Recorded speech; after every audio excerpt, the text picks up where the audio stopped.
아유, 여러분 안녕하십니까? 새로운 기가 시작됐습니다. 2024년도 사기 제목은 주제로 살펴보는 요한복음이라서 너무 다행이지요. 그냥 요한복음이었으면 얼마나 힘들었을까요? 그죠? 마가복음도 그렇게 힘들었는데 그쵸. 분량이 아마 네. 주제로 살펴본 요한복음이 그냥 요한복음 1장부터 끝장까지 나갔으면은 아마 한 번 할 때마다 4시간씩 했어야 될 거예요. 맞아요. 정말 4시간씩 해도 못했을 거다. 다행입니다. 주제로 살펴봐서 너무 감사하고 예, 다 살필 필요가 없으니까 너무 정말 부담이 많이 내려갔습니다. 자, 오늘은 일과입니다. 길을 보여주는 표적들이란 제목으로 리얼 교과 토의 시작하도록 하겠습니다. 기억절은 요한복음 20장 30절 31절입니다. 박세상 집사님 읽어주십시오. 예수께서 제자들 앞에서 이 책에 기록되지 아니한 다른 표적도 많이 행하셨으나 오직 이것을 기록하면 너희로 예수께서 하나님의 아들 그리스도심을 믿게 하려 하며 또 너희로 믿고 그 이름을 힘입어 생명을 얻게 하려 함이라. 예, 처음부터 이 요한복음 끝에 나와 있는 요한복음의 기록 목적 자체가 이렇게 딱 기억절로 나왔어요. 그래서 이제 우리가 오늘 살펴볼 것은 예수님 공생의 초기에 행하신 몇 가지 표적들을 볼 건데, 그러니까 표적에 대해 설명을 하고 있잖아요. 표적은 그냥 이적이 아니고 예수님을 믿게 하는 이적들을 예수님이 그리스도라는 것을 입증하는 이적들을 뭐 표적이라 이렇게 한다 이렇게 써 있지 않습니까? 그럼 잘 이해가 되실 거고, 네. 길을 보여준다는 게 뭐예요? 그러면은 이 표적들, 이 이적들을 우리가 볼 때 무슨 길을 보여준다는 것입니까? 1번 멸망의 길, 2번 구원의 길, 3번 뭐 빠른 길. 구원의 길. 후원의 길. 구원의 길을 자세히 보여주는 표적들이라는 얘기겠죠. 이 이적들이. 네. 그래서 어, 우리가 이제 뭐 가나의 혼인 잔치부터 볼 건데 어떤 입장에서 볼 거냐? 이게 이 내용이 사복음서 다른 데는 공간복음에는 없는 내용들이 여기 아주 잘 수집돼 있단 말이에요. 요한에 의하여서 목적이 있어가지고 다 수집한 내용들만 구성되어 있는데 거기에 어떤 특별한 다른 이적들 이야기랑 다른 뭔가 있다라는 거죠. 그래서 그것들을 한번 오늘 살펴보도록 하겠습니다. 가나의 혼인잔치부터 할까요? 일요일 날. 네, 자, 넘어가겠습니다. 자, 가나의 혼인잔치 이야기 아시죠? 요한복음 2장 1절에 11절 이야기인데 네, 예수님 공생애를 시작할 무렵에 처음으로 이적을 행하신 이야기가 거기 나옵니다. 여러분 아시죠? 요한복음이 다른 공간복음하고 매우 다른 부분이 있죠. 유대 사역이 들어가 있어요. 그러니까 다른 공간복음들은 다 어디부터 시작해요? 스토리를? 갈릴리. 갈릴리 사역부터 시작하기 때문에 공생의 3년 중에 거의 1년을 뚝 잘라먹고 생략하고 지나가 버린단 말이죠. 그런데 요한복음은 그 생략되어 있는 첫 전반부 1년 이상의 기록들을 요한복음이 갖고 있는 것이죠. 그 중에 하나가 오늘 가나의 혼인잔치 이야기입니다. 자, 그런데 왜 가나에서 어, 예, 예수께서 공생애를 이렇게 시작하시면서 행하신 첫 번째 이적이 왜 하필 그런 결혼식에서 이루어졌을까요? 그 이유가 있을까요? 어, 그 이사야 62장 4절 5절 말씀에 어, 나는 다시는 너를 버리는 자라 칭하지 아니하고 너를 헵시바라 하여 여호와께서 너를 기뻐하실 거고 내 땅이 결혼한 바가 될 것임이라. 마치 청년이 처녀와 결혼한 것 같이 내 아들들이 너를 취하겠고 신랑이 신부를 기뻐한 것 같이 내 하나님이 너를 기뻐하시리라. 우리가 구원받는 이런 과정들을 성경의 여러 가지 공간에서 또 뭐 요한복음이든 아니면 계시록까지도 어린 양의 혼인잔치 개념으로 많이 표현을 해놨는데 이제 공생애를 시작하는 어떤 기적을 딱 처음에 시작하시는 걸로 요 이적이 되게 합당하지 않았나. 음, 좋습니다. 다른 분? 예, 말씀하세요. 어, 어머니 마리아와 그리고 얼마 전에 제자가 된 자들의 믿음을 북돋아 주시기 위함이었다라고 생각을 합니다. 또 다른 네, 이유는? 감사합니다. 그러니까 순서대로 하면은 첫 번째는 당연히 첫 번째 이유는 엄마 때문이죠. 어머니가 요청하지 않았으면 이런 이적이 일어날 일이 없었겠죠. 네. 그죠? 네. 예. 포도주가 결혼식을 진행하던 중에 떨어져 버리지 않습니까? 옛날엔 며칠씩 결혼식을 진행했고, 그리고 그 결혼식이 진행되는 것 중에 가장 중요한 요소 뭐냐면 풍성한 대접이 끊이지 말아야 되는 건데, 가장 핵심적인 음료인 포도주가 떨어졌다라는 것이죠. 근데 그거를 마리아가 예수님께 말하죠. 네. 예수님이 좀 네. 거절을 하시잖아요, 그죠? 네. 그게 저랑 무슨 상관입니까? 음. 아직 저의 때가 되지 않았습니다. 그런데도 불구하고 엄마가 뭐라 그래요? 하인들한테 하인들한테 무슨 말씀을 하시는지 그대로 하라고. 네, 거절당했는데 이렇게 얘기하셨단 말이에요. 그래서 음. 이 이적이 일어난 첫 번째 이유는 엄마의 굳건한 믿음에 응답을 주시기 위해서였다. 음. 이 어머니는 표면적으로 분명히 거절을 당했는데도 불구하고 예수께서 자기 아들이 어려움을 당한 가정을 그냥 지나칠 수 없는 분이라고 믿었던 것입니다. 평생 그 아들이랑 같이 살았거든요. 어떤 사람인지 알거든요. 음. 길 가다가 짐승 한 마리가 굶어 죽으려고 그러면 자기의 일당 받아온 양식을 나눠주는 아들이었거든, 옛날에. 음. 그런데 포도주가 없어서 다 그냥 망쳐버릴 결혼식을 그냥 모른 척 할 일이 없거든. 예, 그러니까 그 가정을 불쌍히 여기실 것을, 그리고 그 일을 위해서 기꺼이 어떤 이적이라도 행하실 것을 어머님 믿은 거예요. 그러니까 시키는 대로 뭐든지 말씀을 그대로 순종하라고 얘기할 수 있는 거죠. 예. 아들이 뭐 재산이 두둑하다고 믿고 한 게 아니란 말입니다. 그렇죠. 그래서 엄마가 그런 믿음으로 이렇게 요구하지 않았으면 이런 일은 이루어지지 않았을 것입니다. 그리고 아까 말씀하신 것처럼 물론 어머니뿐만 아니라 예수님이 이제 막 영접한 제자들을 위해서도 이 이적은 행하셨다고 써 있죠. 네. 네. 2장 11절. 읽어봅시다. 예수께서 이 표적을 갈릴리 가나에서 행하여 그의 영광을 나타내심에 제자들이 그를 믿으니라. 예, 그게 뭐 처음 믿게 됐다는 얘기가 아니죠. 믿었으니까 네. 제자들이 됐죠, 그죠? 네. 근데 그 믿음이 다시 강화된 것이죠. 그 이적을 통해서. 예. 왜 그렇게 했냐면은 이 제자들이 예수님을 이제 막 따르고 이제 뭔가 사역을 시작하는데 예수님이 얼마나 많은 이 세계 전체의 반대를 만나고 모두가 그분을 불신하고 인정하지 않을 줄을 몰랐거든요. 근데 이 제자들은 이적을 보고 따랐어요? 말씀에 근거해서 따랐어요?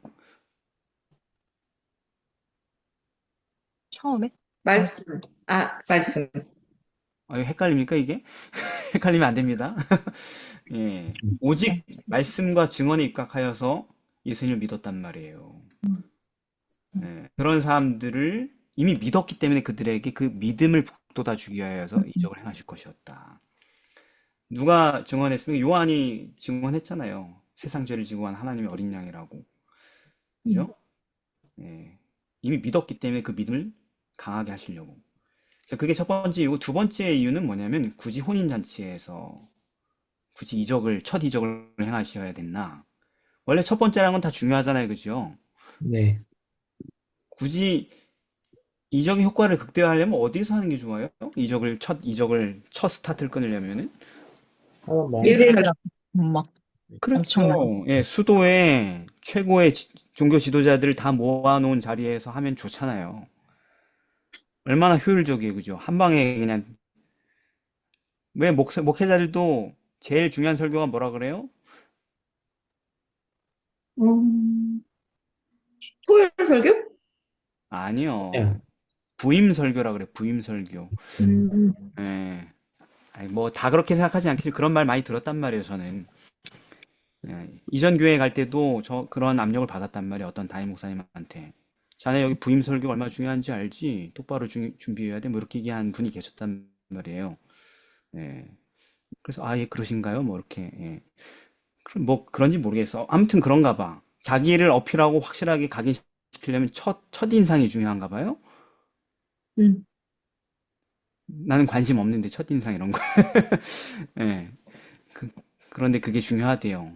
그걸 관심 없어 하니까 사람들이 얼마나 저한테 와가지고 타박을 하는지, 세상 사는 법 모른다고, 첫인상이 얼마나 중요한지 모른다고 막 코치해 주려고 하는 사람 굉장히 많았습니다, 저한테.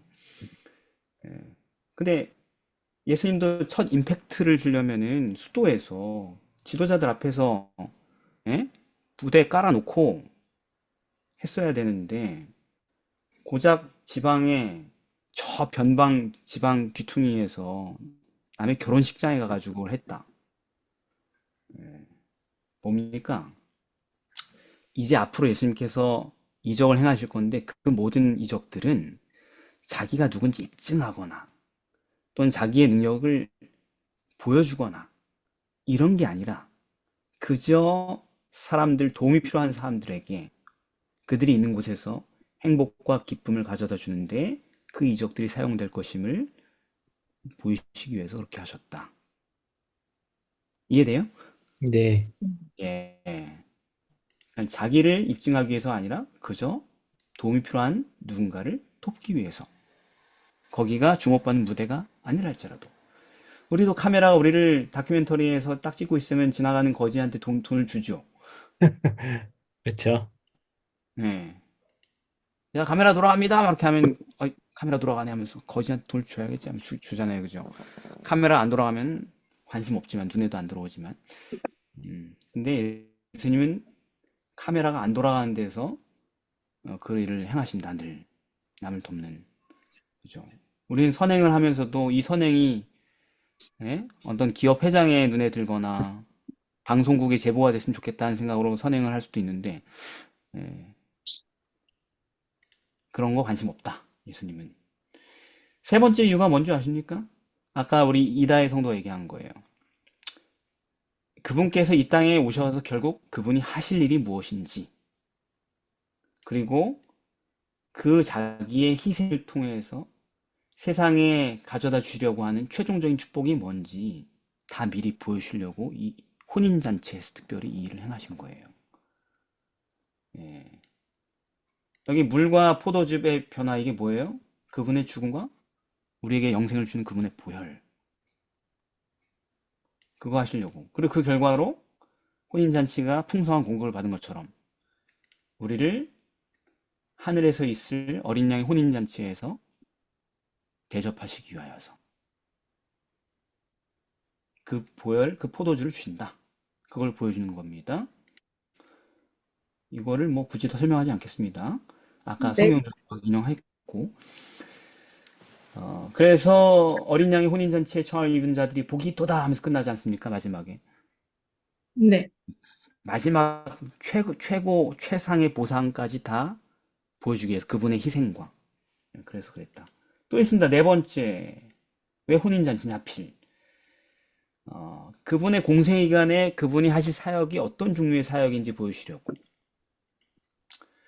설교를 듣도록 예배당으로 사람들을 이끌어들여서 강연하는 게 그분의 사역의 핵심이 아니고 사람들이 살아가고 있는 삶의 현장에 찾아가셔서 그 사람들의 삶을 축복하시는 사역을 하시려고 그렇게 하셨다라는 것입니다. 음. 그러니까 우리가 그건 뭐예요? 우리도 사람들에게 만약에 우리가 축복을 받았다면 그리스도 안에서 그 복을 나누기 위해서 해야 할 사역의 방법이 무엇인지를 보여주는 것이죠. 음. 자, 그러면 두 번째 질문입니다. 하여튼 뭐 이게 물로 포도주를 만든 기적이 일어났고 뭐 그랬는데 그 이야기가 우리에게 어떻게 복음이고 그분이 하나님의 아들이심을 알 수 있는 어떤 증명이 될까요? 표적이 될까요? 그게 뭐가 그렇게 복음이고 또 그게 뭐가 그렇게 증명이 되는 걸까요? 독자들에게. 음. 근데 저는 아까 전에 우리 얘기했던 내용 중에 하나였었던 뭔가 자기 가시를 위해서 이적을 행하지 않으셨다는 거. 그러니까 오로지 어떤 인간의 행복을 위해서만 기적을 행하시는 것이기 때문에 하나님의 아들이심을 알 수 있는 표적이다라고 생각을 했고, 보통의 우리는 다 우리를 과시하기 위해서 그런 자기 능력을 뽐내기 마련인데, 그리고 또 하나는 보통 세상이 주는 어떤 이적이나 행복 같은 경우는 초반에 보통 좋다가 나중에 별로 안 좋아지는 경우가 많은데, 하나님께서 주시는 것은, 어, 여기에서도 지금까지는 그러니까 처음에 좋은 거를 주고 나중에 나쁜 거를 내는데 세상 것은 그대는 지금까지 좋은 포도주를 주었다가 이제 준다고 그렇게 이야기하는 네. 것처럼 하나님께서 주시는 어떤 구원이나 행복은 계속 시간이 지날수록 더 큰 것을 선사해 주시기 때문에 복음이다라고 또 생각을 했습니다. 우리 이다혜 성도는 세상에서 정말 행복을 찾으려고 많이 부단히 노력했는데 처참하게 많이 실패해 보셨나 봐요. 다 그렇지 않아요? 똑같으면. 안 그런 사람도 있어. 안 그런 사람도. 안 그래가지고 아직도 헤매고 세상에서 허둥댄 사람도 있기 때문에 어, 어, 쓴맛을 많이 봐가지고 더 이상 희망이 없는 사람들이 이런 얘기를 주로 하거든요. 그랬나 봐. 그랬겠지 뭐. 더 묻진 않겠습니다. 굳이 이 자리에서. 자, 그래서 맞습니다. 그것도 있고요. 그다음에 이게 지금 다 뭐 몇 가지 얘기하셨는데 아까 그 부분 맞고 그러니까 예수님의 품성을 보여주기 때문에 표적이라고 할 수 있다. 그죠? 예, 우리하고 다른. 그리고 또 한 가지는 왜 하나님의 아들이심을 입증하는 표적이냐면 이건 뭐냐면 창조력이 행사된 거잖아요. 네. 물질이 변한 거잖아요. 물질이. 물이 어떻게 포도즙이 돼요. 그죠? 음, 화학 공부를 하는 사람들 알 거 아니에요. 이게 화학식이 얼마나 다른지. 그렇죠. 예. 물하고 포도당하고 얼마나 다르겠어요. 그죠? 말하자면. 다르죠. 그렇죠. 예. 그러니까 물을 포도주로 바꾸는 이적은 뭘로 하셨어요? 예수님께서 그거를 말. 무슨 수단으로? 말씀? 말씀. 말씀으로 무슨 말씀을 하시든지 그대로 하라 그래서 말씀으로 하셨어요. 네. 물을 채워라, 갖다 주어라, 말씀으로 하시잖아요. 그죠? 예수께서 그분의 말씀으로 모든 것을 변화시킬 수 있는 창조주심을 입증해 주는 이적이기 때문에 그렇다라는 것입니다. 애초에 요한복음 자체가 그렇게 시작을 하잖아요. 태초에 말씀이 계시니라. 이 말씀은 곧 하나님이셨다. 만물이 그로 말미암아 지은 바 되었다. 지은 것은 하나도 그가 된 것이 없이 된 것은 없다. 창조주다. 만물을 창조하신 분이다. 이렇게 소개하잖아요. 그죠? 그런데 그렇게 하셨으니 하나님의 아들이시라는 것이죠. 입증이 되는 이적이라는 거죠. 그리고 또 이제 아까 왜 이게 복음이냐? 왜냐면 세상은 실망시키지만 예수님은 계속 더 좋아지기 때문에 얼마나 복된 소식이에요. 그죠? 그런데 그거 전에 한 가지 더 짚고 넘어갈 건 뭐냐면 그러니까 물로 포도주를 변화시켰다라는 것은 뭐도 바꿀 수 있다는 거예요? 우리의 마음. 사람. 마음도 바꾸고 사람도 바꿀 수 있다는 얘기잖아요. 그 말씀이 물질만 바꾸는 게 아니고 그분을 믿고 순종하는 사람들에게 하인들이 믿고 순종했기 때문에 그대로 됐잖아요. 그죠? 음, 그런 것처럼 그분의 말씀을 믿고 순종하는 사람들의 그 지치고 그 병든 고칠 수 없는 그 마음을 믿고 순종할 때에 기쁨이 가득하고 우울감이 없고 더 이상 걱정하지 않은 그런 새 마음으로 바꿔줄 수 있다는 보증이 되기 때문에 복음인 거예요. 다들 자기 네. 얘기죠, 그죠? 자기 얘기. 다 자기 얘기잖아요. 그거 바뀌고 싶잖아요, 그죠? 다들. 네. 맞아요. 네. 영접하는 자, 그 이름을 믿는 자에게는 하나님의 자녀가 되는 권세를 주셨으니 뭐예요? 창조력이죠. 네, 그 이름을 믿고 순종하는 사람들이 하나님의 자녀로 변화된다니까요. 죄인인데. 나 죄인이라서 되게 불행하잖아요, 그죠? 음, 여러분 맨날 그러한 고민하죠. 오호라 나는 공고한 사람이로다. 누가 이 사망의 몸에 나를 건져내랴. 절규하잖아, 절규죠? 맞아요. 누가 해? 예수님이 할 수 있다. 말씀이 음, 육신이 되어 우리 가운데 오신 음. 그분이 할 수도 있다. 우리가 다 그의 충만한 데서 받으니 은혜 위에 은혜로라. 음. 그러니까 복음이죠, 그죠? 왜냐하면 다들 안 된다고 생각하거든. 교회에 저도 20년 넘게 다녔는데 젊은 시절부터 지금까지 제 자신의 경험도 그렇고 제가 만난 사람들도 그렇고 다 똑같았어요. 교회 안에서 자기가 안 변할 거라고 거의 자포자기한 사람들이 거의 다예요. 특히 오래 신앙을 해보고 투쟁을 해본 사람일수록 더해. 자기가 안 변할 거라고. 그래서 남몰래 눈물 흘리고 낙담하고 좌절하는 사람이 너무 많다니까요. 아무리 해도 안 되니까. 근데 이런 이야기를 읽으면 생각이 갑자기 달라지거든요. 가능하겠다. 물도 포도즙이 될 수 있는데. 음, 얘는 내 마음도 변할 수 있겠구나. 어떻게 변했지? 하고 또 살펴보겠지. 음, 어떻게 변했어요? 무슨 말씀을 하든지 그대로 하라고 했어. 물을 채우라 그러면 채웠고, 주라 그러면 갖다 줬어. 그랬더니 변했네. 그죠? 네. 음, 아, 여기에 뭔가 답이 있구나. 내가 변하는 게. 내 방식대로, 내 생각대로 종교적으로 노력해온 그런 건 다 실패할 거고, 음. 여기에 뭔가 답이 있겠구나. 라는 그런 기대감을 갖게 하죠. 자, 근데 좀 짚고 넘어갈 게 있죠. 여기 보면은 포도주라고 써있는데 이게 포도주가 술이에요? 음료예요? 음료, 포도주인데? 포도주로 해석이 될 수도 있는데, 네. 여기에서 나오는 취한 후에 라는 말이, 아니. 예?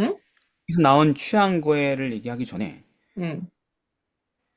그 말도 이것도 되고 저것도 될 수 있으니까 그건 음. 선순위가 아니고 왜 포도주가 아니고 포도즙이라고 생각하시냐고요. 아, 뭐 그런 것도 있습니다. 여기 이제 사람들이, 네. 만약에 정말로 취했다면, 술 음, 때문에, 네. 그러면은 이 사람들에게 분별력이 없어서 이게 지금 나오는 게 좋은 술인지 나쁜 술인지를 분별하기 어려웠을 텐데, 지금 음. 자기네들이 나중에 먹는 것이 더 좋은 거라는 거를 충분히 다 깨닫고 있어요. 그거 혹시 재림교 성경 주석에 있는 얘기 아니에요? 어, 음, 그건 아닌데. 아, 그걸 본 건 이- 아닌데. 그걸 본 건 아니지만 재림교 성경 주석에는 그렇게 나옵니다. 음, 정확하게 똑같은 문장이 나와 있어요. 예, 그래요? 음, 예, 대단하네요. 그건 아닌지에도. 근데 네. 재림교 성경 주석이 그렇게 얘기했기 때문에 문제가 된단 말이에요. 왜냐면 말하되 사람마다 먼저 좋은 포도주를 내고 좋은 포도주를 왕창 먹으면 취한 후에 그다음에 품질 낮은 걸 내거늘 음, 지금까지 좋은 포도주를 두었도다. 그러면서 재림교 성경 주석이 이게 좋은 포도주가 포도 술이 아니다. 왜냐면 품평을 했으니까 아직 취하지 음, 않았다는 것을 보여준다. 이렇게 얘기를 했어요. 그죠? 그 다음에 음, 취한이란 단어를 뭐라고 얘기했냐면 사람들이 취한 다음에는 감각이 무뎌져 좋은 건 나쁜 걸 분간할 수 없게 될 것이었다. 이렇게 주석했단 어, 말이에요. 어, 음. 음, 그런데 여기에 그 취한 후에라는 말이 드렁큰이 아니고 네네네. 그 고린도전서 11장 21절에 성만찬에 대한 이야기가 나오는데 그때 이제 성만찬 때 자기의 만찬을 먼저 갖다 먹음으로 어떤 사람은 시장하고 어떤 사람은 취함이라. 성만찬 때 그 알코올 있는 술을 나누진 않잖아요. 아니, 그러니까는 나누는데? 되게 많이 나누는데? 어 술 많이 먹어요? 거의 다 술로 해요, 대부분. 근데 아유, 너무 여기서는 우물한 개구를 살았다. 아니, 근데 여기서 또 얘기를 하기를 어떤 사람은 시장하고 어떤 사람은 취함이라 라고 반대의 개념을 이야기할 때 어떤 네, 사람은 배가 고프고 어떤 사람은 잘 먹었다 라고 대비를 하면서 이야기를 하기 때문에 네. 똑같은 이 취함이라는 같은 원어를 쓰는 이 취함도 그러니까 그 어느 정도 드렁큰이라고 보지 마셨다? 않을 수 있다는 거죠. 아니, 좋은 얘기인데, 근본적인 질문에 대한 답을 해결하지 않고 넘어가서 좀 아쉽네요. 뭐냐면, 왜 이 포도주는 술이 아니냐? 왜냐하면은, 아까 얘기했잖아요. 굳이 혼인잔치에서 첫 이적을 행하신 이유가 뭐다? 어, 예수님, 자기의 희생의 보혈로 사람들이 결과적으로 얻게 될 최종 축복이 무엇인지를 미리 상징적으로 보여주기 위해서 그랬다고 했잖아요. 예, 네. 예수님이 만들어준 그 좋은 포도주가 상징하는 게 뭐겠어요? 아, 썩지 않은 거, 멀쩡한 언약의, 아니, 그러니까 언약의, 예수님의 언약의 보혈을 피. 상징해야 되지. 언약의 피를 상징해야 되잖아. 네. 거룩한 보혈을, 그죠? 근데 네. 언약의 피를 상징하는 수많은 제사 제도에서 쓰였던 모든 포도주들은 다 알코올이 아니었죠. 없다. 네. 예, 떡도 누룩 섞인 게 아니고, 과- 주스도 알코올이 섞이지 않은 것들만 썼죠, 그죠? 네. 그러니까 그래서 이게 예수님의 거룩한 보혈을 상징하는 거기 때문에 술이 될 수 없다. 이사야 65장 8절에도 새 포도주에 대하여서 그것을 상하지 말라. 거기 복이 있다. 거기 상하지 말라는 얘기가 뭐냐면은 변질시키지 마라. 이런 얘기거든요. 네. 새 포도즙이 포도가 변질되지 않을 때 그게 복이 있다. 이런 얘기거든요. 예. 그러니까 그렇기 때문에 포도즙이다. 그러면 이제 그다음 문제가 뭐냐면 그럼 여기 취한다는 얘기는 뭐냐? 이렇게 가야 되는 거예요. 예. 아니 그렇게 좋은 포도주면은 좋은 포도주 먹고 취한다는데 그럼 알코올이 있으니까 취하는 거 아니냐? 이렇게 얘기하면은 이제 이다의 성도의 논리로 설명하면 되는 것이죠. 요 단어 메디오라고 하는 이 단어가 항상 술 취함으로만 번역되지 않는다라는 것을 다른 성경 용례로 입증하면 된다라는 것이죠. 아까 얘기하신 게 성만찬 이야기였죠. 고린도전서에 나오는 거기가 누구는 배고프고 누구는 술 취한다 이런 얘기 아니고 누구는 배고프고 누구는 배불리 마신다 이런 얘기죠, 그죠? 그런 얘기고 그다음에 뭐 칼이 뭐 성도의 피에 취했다 이런 얘기 나오죠, 그죠? 성도의 피에 취했다 계시록에 보면은 그런 것도 알코올이 아니죠, 그죠? 피를 흠뻑 마셨다 이런 얘기죠, 그죠? 왜냐면 학자들은 수많은 그 대단한 학자들이 이 단어를 무조건 술 취함이라고 생각하고 그냥 전제하고 생각한단 말이에요. 지금도 재림교회 학자들 가운데도 미국에 그렇게 생각하는 사람이 있어요. 제가 강연을 들은 적이 있어요. 그렇게 얘기하는 걸. 그때는 제가 반박하지 않았는데 공개적인 자리라서 그냥 제가 확인하고 다시 했는데 그럴 수 있어요. 그러니까 신학을 하다 보면은 한 가지 가능성 확인하지 않은 걸 그냥 확인하지 않고 넘어가기 쉽단 말이에요. 이 단어가 꼭 술에만 쓰이나? 이걸 확인해 봤어야 된단 말이에요. 그래서 원어를 확인해 보면 우리도 알 수 있는 거거든. 그렇지 않다는 걸 확인할 수 있는 거죠. 그래서 이 구약 성경에서는 샤카르라는 단어로 쓰이는데 취하다가 거기서도 마찬가지죠. 학개서 1장 6절에 너희가 많이 먹어도 배부르지 못하고 많이 마셔도 흡족하지 못하며 할 때 흡족하지가 샤카르예요. 이건 술 취한다는 얘기가 아니겠죠, 당연히, 그죠? 네. 먹어도 마셔도 배부르지 않고 흡족하지 않다 이런 얘기죠. 결핍을 얘기하는 거니까. 그 다음에 아가서 5장 1절에도 내 포도주와 내 젖을 마셨으니 친구들아 먹어라. 그러니까 결혼식에 와가지고 사람들아 마시고 많이 마셔라. 내가 포도주, 우유 이런 거 많이 준비했으니까 많이 마셔라 이렇게 얘기했는데 거기도 샤카르거든.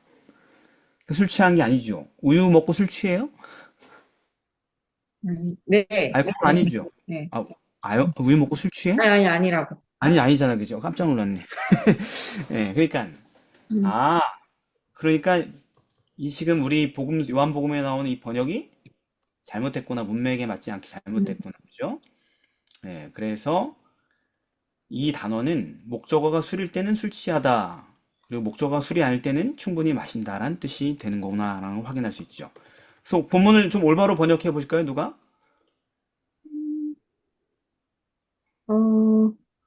뭐 말하되 사람마다 먼저 좋은 포도주를 내고 만족히 먹은 후에 낮은 것을 내거늘 그대는 지금까지 좋은 포도주를 두었도다 하니라. 명번역입니다. 그렇게 이해하시면 되겠습니다. 이 본문을 네. 취하다라고 얘기하면 자꾸 헷갈리니까. 자, 월요일입니다. 갈릴리에서의 두 번째 표적. 이제 다음 이야기는 무슨 얘기입니까? 요한복음 4장 46절에서 54절이죠. 네, 왕의 신하. 왕의 신하 이야기인데 아들이 이제 죽게 됐잖아요. 불치병에 걸려가지고. 자, 여러분 이 사건은 어디서 일어났습니까? 가나. 헷갈리죠? 가나요. 가버나움에서는 그 집 사람들이 살았고 46절에 써 있잖아요. 다시 갈릴리 가나에 이르시니. 다시는 중간에 무슨 이야기 생각했습니까? 유대를 갔다 오셨어요. 가서 무슨 일을 하셨어요? 성전 정결도 하시고 뭐. 오케이. 사마리아 성전 정결 사건 후 다시 갈릴리 가나에 돌아오셨다. 네. 심지어 거기는 전에 물로 포도주를 만드신 곳이다 이렇게 강조를 하고 있잖아요. 네. 그러니까 즉 말씀으로 창조력이 행사되었던 그곳, 그래서 사람들이 알고 있었던 그곳, 네. 그리고 그분이 메시아일 거라는 증언들이 곳곳에 전파된 동네에 심지어 6월절에 성전을 정결케 하셨다는 그 소문이 파다한 다음에 다시 한번 그분의 말씀의 능력을 필요로 하는 사람들에게 희망의 예고편이 주어진 거죠. 예. 자, 그런데 이제 그래서 왕의 신하가 왔잖아요. 그 모든 소문을 듣고, 그죠? 네. 주의 이적이라든가 6월절의 대사건이라든가 등등등. 네. 예. 자기가 매달 데가 없으니까 음. 그분께 왔잖아요. 도움을 요청하러. 근데 예수님이 왕의 신하가 도움을 요청하니까 뭐라 하셔요? 책망하셨어요. 뭐라고? 너희는 너희는 표적, 표적과 기사를 보지 못하면 도무지 믿지 않는다. 아니, 왕의 신하가 표적을 보이시오. 뭐 그럼 믿겠어. 이렇게 얘기했어요? 아니요. 그런데 왜 물론 그 신하를 막 그렇게 책망하시지 갑자기? 간절하게 아들 살려달라고 구하는 사람에게. 그러니까 목사님 방금 말씀하셨던 것처럼 그렇게 이제 여러 표적들을 통해서 여러 증거가 있었음에도 불구하고 딱 예수님을 맞닥뜨린 그 왕의 신하가 네. 예수님의 외모를 판단하고 이제 전적으로 믿지 못했죠. 그러니까 예수님이 자신의 부탁을 들어주는 여부에 따라서 그분을 메시아로 받아들일지 말지를 결정하려고 하는 그러니까 어 어느 정도 믿음이 있어서 예수님을 찾아왔지만 그럼에도 불구하고 그의 믿음이 조건적인 믿음이었다는 거죠. 그래서 예수님께서 그런 그가 얼마나 큰 죄인인지를 깨닫게 하시려고 책망을 하신 거죠. 네. 어유, 다 얘기하셨습니다. 맞습니다. 네, 그런 마음을 품고 있으니까 그 말씀을 하셨죠. 근데 그 상황에 그 사람이 그런 마음을 품고 있으려고 누가 알 수 있겠습니까? 그렇게 간절하게 애원하는 도와달라고. 예수님. 본인만. 그렇죠. 그래서 그게 그 속마음이었기 때문에 그 사람이 품고 있던 도움을 구하면서도 반신반의하고 있었으니까. 그래서 이렇게 생각했는데 표적과 기사를 봐야지 내가 믿겠다라고 마음속에 결심하고 있었으니까. 그래서 속마음을 다 읽어버리신 거죠. 그걸 책망하신 이유는 뭐냐면 그래야지 자기가 품고 있는 뭘 깨달아요? 불신. 불신의 죄를 깨닫고 깨달아야지 뭘 할 수 있어요? 깨달아야 다시 믿음을 행사할 수 있죠. 깨달아야지 회개할 수 있죠. 네. 음. 회개해야지 뭐 할 수 있어요?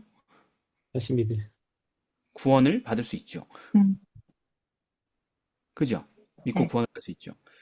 그러니까 무슨 얘기냐면 죄를 깨닫게 했다. 아니 뭐 반신반의한 게 무슨 죄냐? 죄죠. 왜?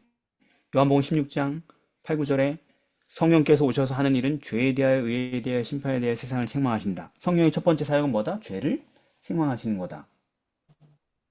아, 기분 나쁘게 왜 첫 번째 사역이 책망이실까? 근데 뭘 책망하시냐면 죄에 대하여라 함은 저희가 나를 믿지 아니함이요. 음. 믿지 않는 게 죄예요. 믿지 않는 죄를 성령께서 깨닫게 하신단 말이에요. 사람 구원하기 위해서. 그걸 지금 여기서 누가 하고 계신 예수께서 하시는 거죠. 이해됐습니까? 네. 그러니까 예수께서 기뻐하시는 믿음은 음. 표적을 보지 않고도 말씀에 근거하여 그분을 받아들이는 거예요. 왜 그런 믿음을 기뻐하시냐면은 음. 그런 믿음만이 우리를 구원하기 때문에 그래요. 죄에서.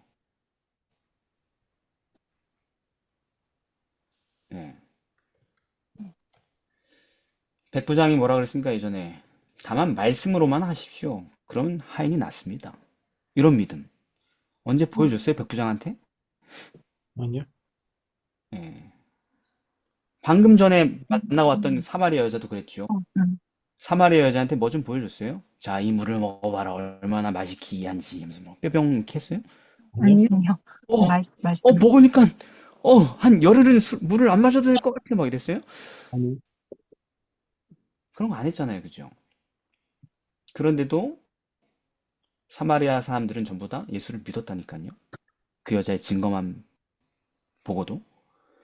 나중에 예수님 만나가지고 예수님이 또 막 기적을 행하셨나요? 그 동네에서? 아니요, 계속 말씀 연구. 성경 연구만 해주셨는데 그 말씀을 인하여 믿는 자가 더 많아졌다. 음. 나는 이제 너의 증거를 듣고 믿는 게 아니고 우리가 직접 저분의 말씀을 듣고 그분이 세상의 구주이신 줄 안다. 이렇게 얘기했어요. 사마리아 사람들도 그렇게 믿는데 여러분 사람은 믿지 않아도 예수님을 하나님의 아들로 받아들이지 않아도, 그분께 내 삶을 바치지 않아도 기도할 수 있어요, 없어요? 있어요. 예, 얼마든지 간절하고 어려우면은 중원부원 기도할 수 있죠. 이적을 행해달라고. 믿지도 않으면서, 받아들이지도 않았으면서.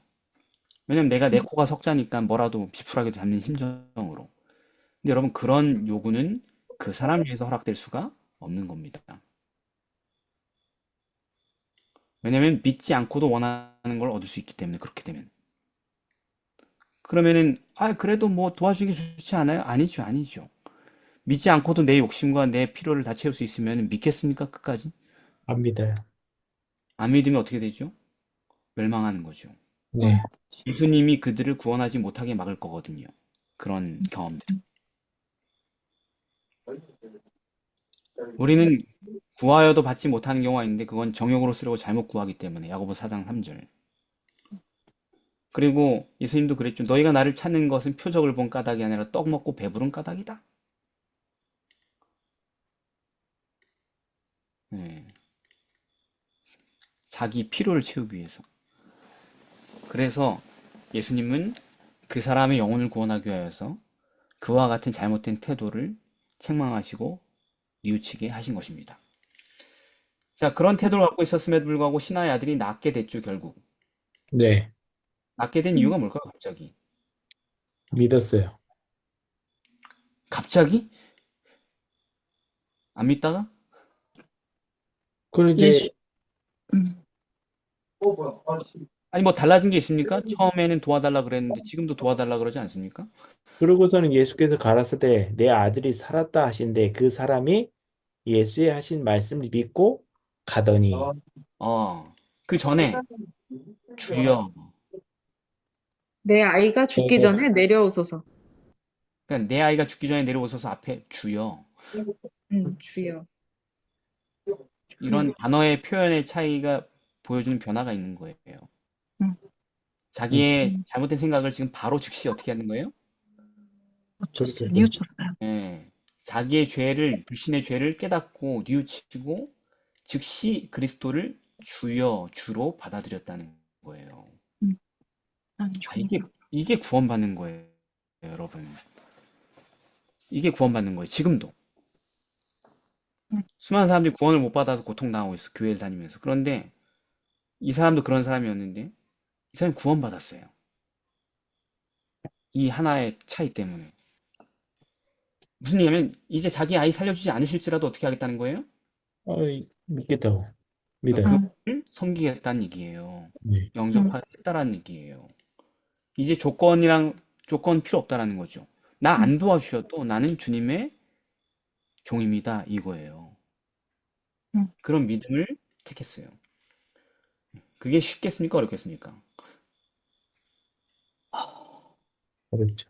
그게 얼마나 어렵냐면 이렇게 변하는 게 야곱이 야, 밤에 씨름하면서 당신에게 축복하지 가게 하지 않겠나이다 하고 했던 그 믿음인 거죠, 말하자면. 네. 네.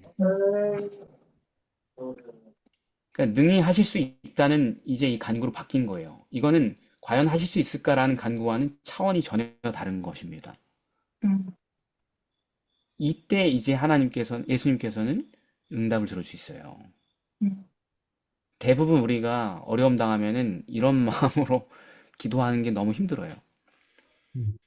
맞아요. 저도 그랬던 것 같아. 갑자기 제 아이에게 갑작스러운 예. 불치병이 생겼을 때 몇 달 전에 이 생각 정리가 쉽지 않았어요. 똑같은 상황이니까. 예. 쉽지 않은 기도예요. 이렇게 기도하는 사람들은 더 이상 근심하지 네. 않죠. 예. 자기의 죄 문제가 더 큰 문제라는 걸 깨달았다. 아이의 죽음 문제보다. 예. 그래서 내게 필요한 거는 아이를 치료한 치유력이 아니라 더 중요한 하나님의 은혜가 필요하다는 걸 깨달았던 거죠. 그래서 그 사람은 예수님이 자기의 모든 것을 아시고 뿐만 아니라 모든 것이 가능하신 분임을 이제 깨닫게 된 것입니다. 그래서 예수님이 말씀하시죠. 너는 나를 본고로 믿느냐? 보지 못하고 믿는 자들이 뭐하다? 복되다.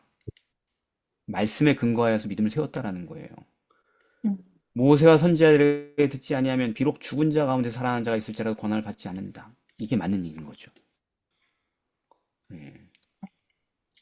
자, 그러면 이 사건이 왜 우리 독자들에게 복음이고 또 후대 사람들이 예수님이 그리스도이심을 믿게 하는 표적일까요? 왜냐면 요한복음 4장 54절에 뭐라고 써 있어요? 조승희 사님? 이것은 예수께서 유대에서 갈릴리로 오신 후 행하신 두 번째 표적이니라. 이거 강조하잖아. 이게 표적이라고. 내가 이번에 당신 독자들에게 선별하여서 써놓은 표적이라고 얘기하잖아요. 이게 왜 그럴까요? 이 사건이. 왜 이렇게 복음이고 이게 왜 예수님을 하나님의 아들이라는 걸 믿게 하는 표적이에요. 독자들 입장에서.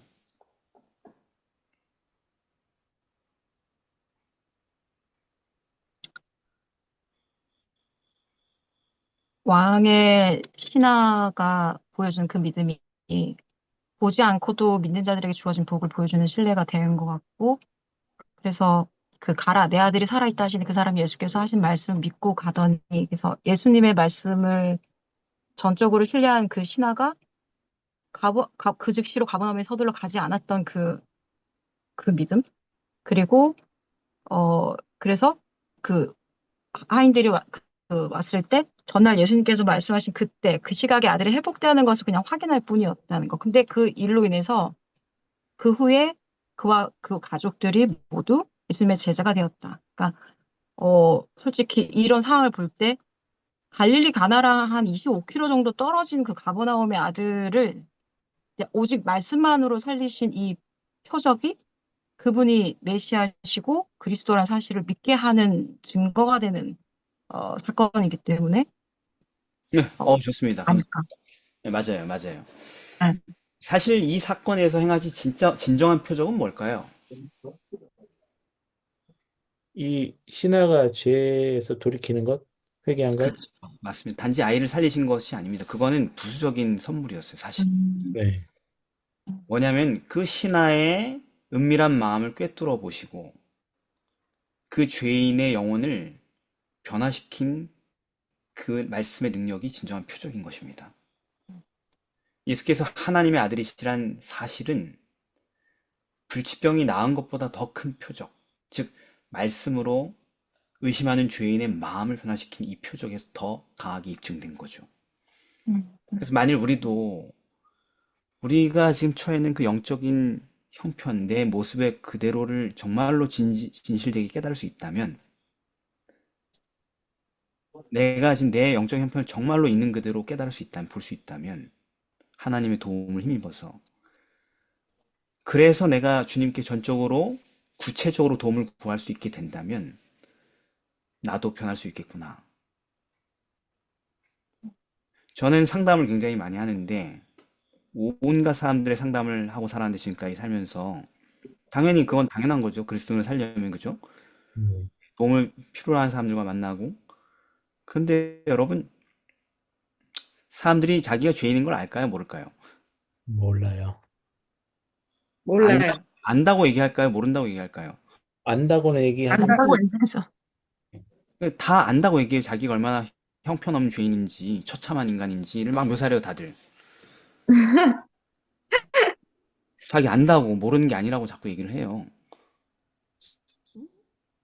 정말 그런 대화를 많이 했거든요, 지금까지 살면서 수많은 사람들하고. 근데 모르는 거예요. 왜냐면 그 사람들이 뭐라고 하냐면 어떻게 해야 될지 모른다 그러거든. 음, 뭐 예수님께 어떻게 해야 될지 모르겠다고. 신앙적으로 어떤 방법을 써야 되는지 모른다 얘기하거든요. 그게 뭘 모른다는 증거예요? 내가 자기, 죄인이라는 걸 모르는지. 자기가 어떤 죄인인지, 구체적으로 어떤 죄인인지를 정확하게 이해를 못해서 그런 거라는 거예요. 음.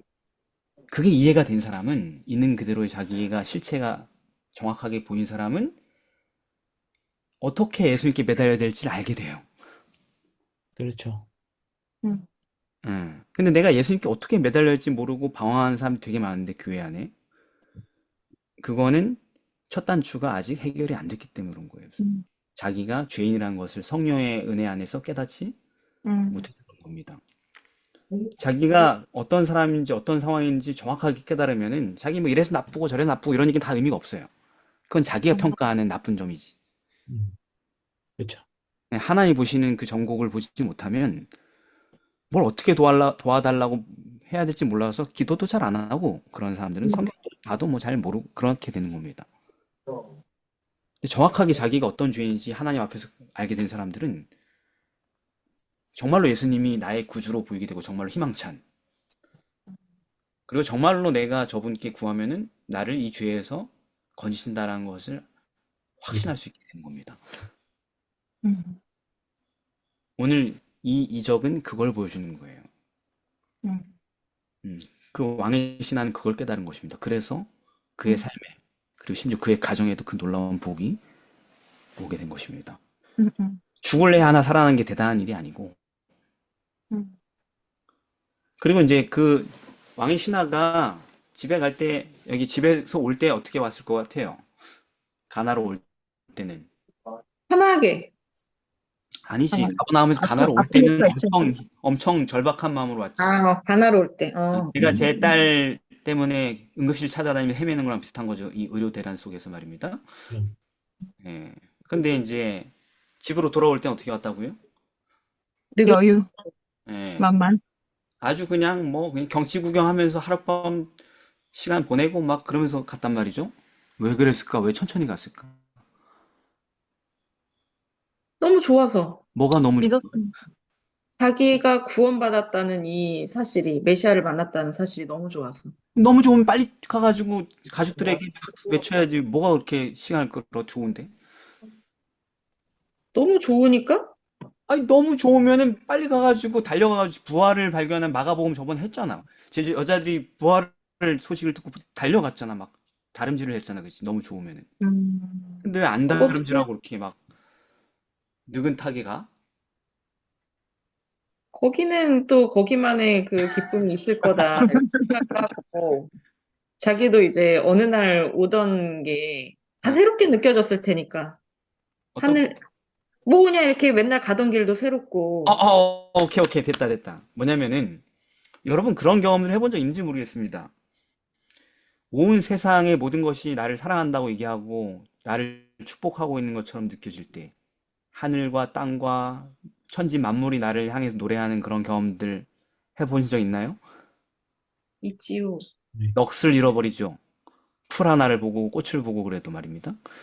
예. 목숨이 위험한 상황이 되어도 하나도 두렵지 않습니다. 그런 상황이 되면은.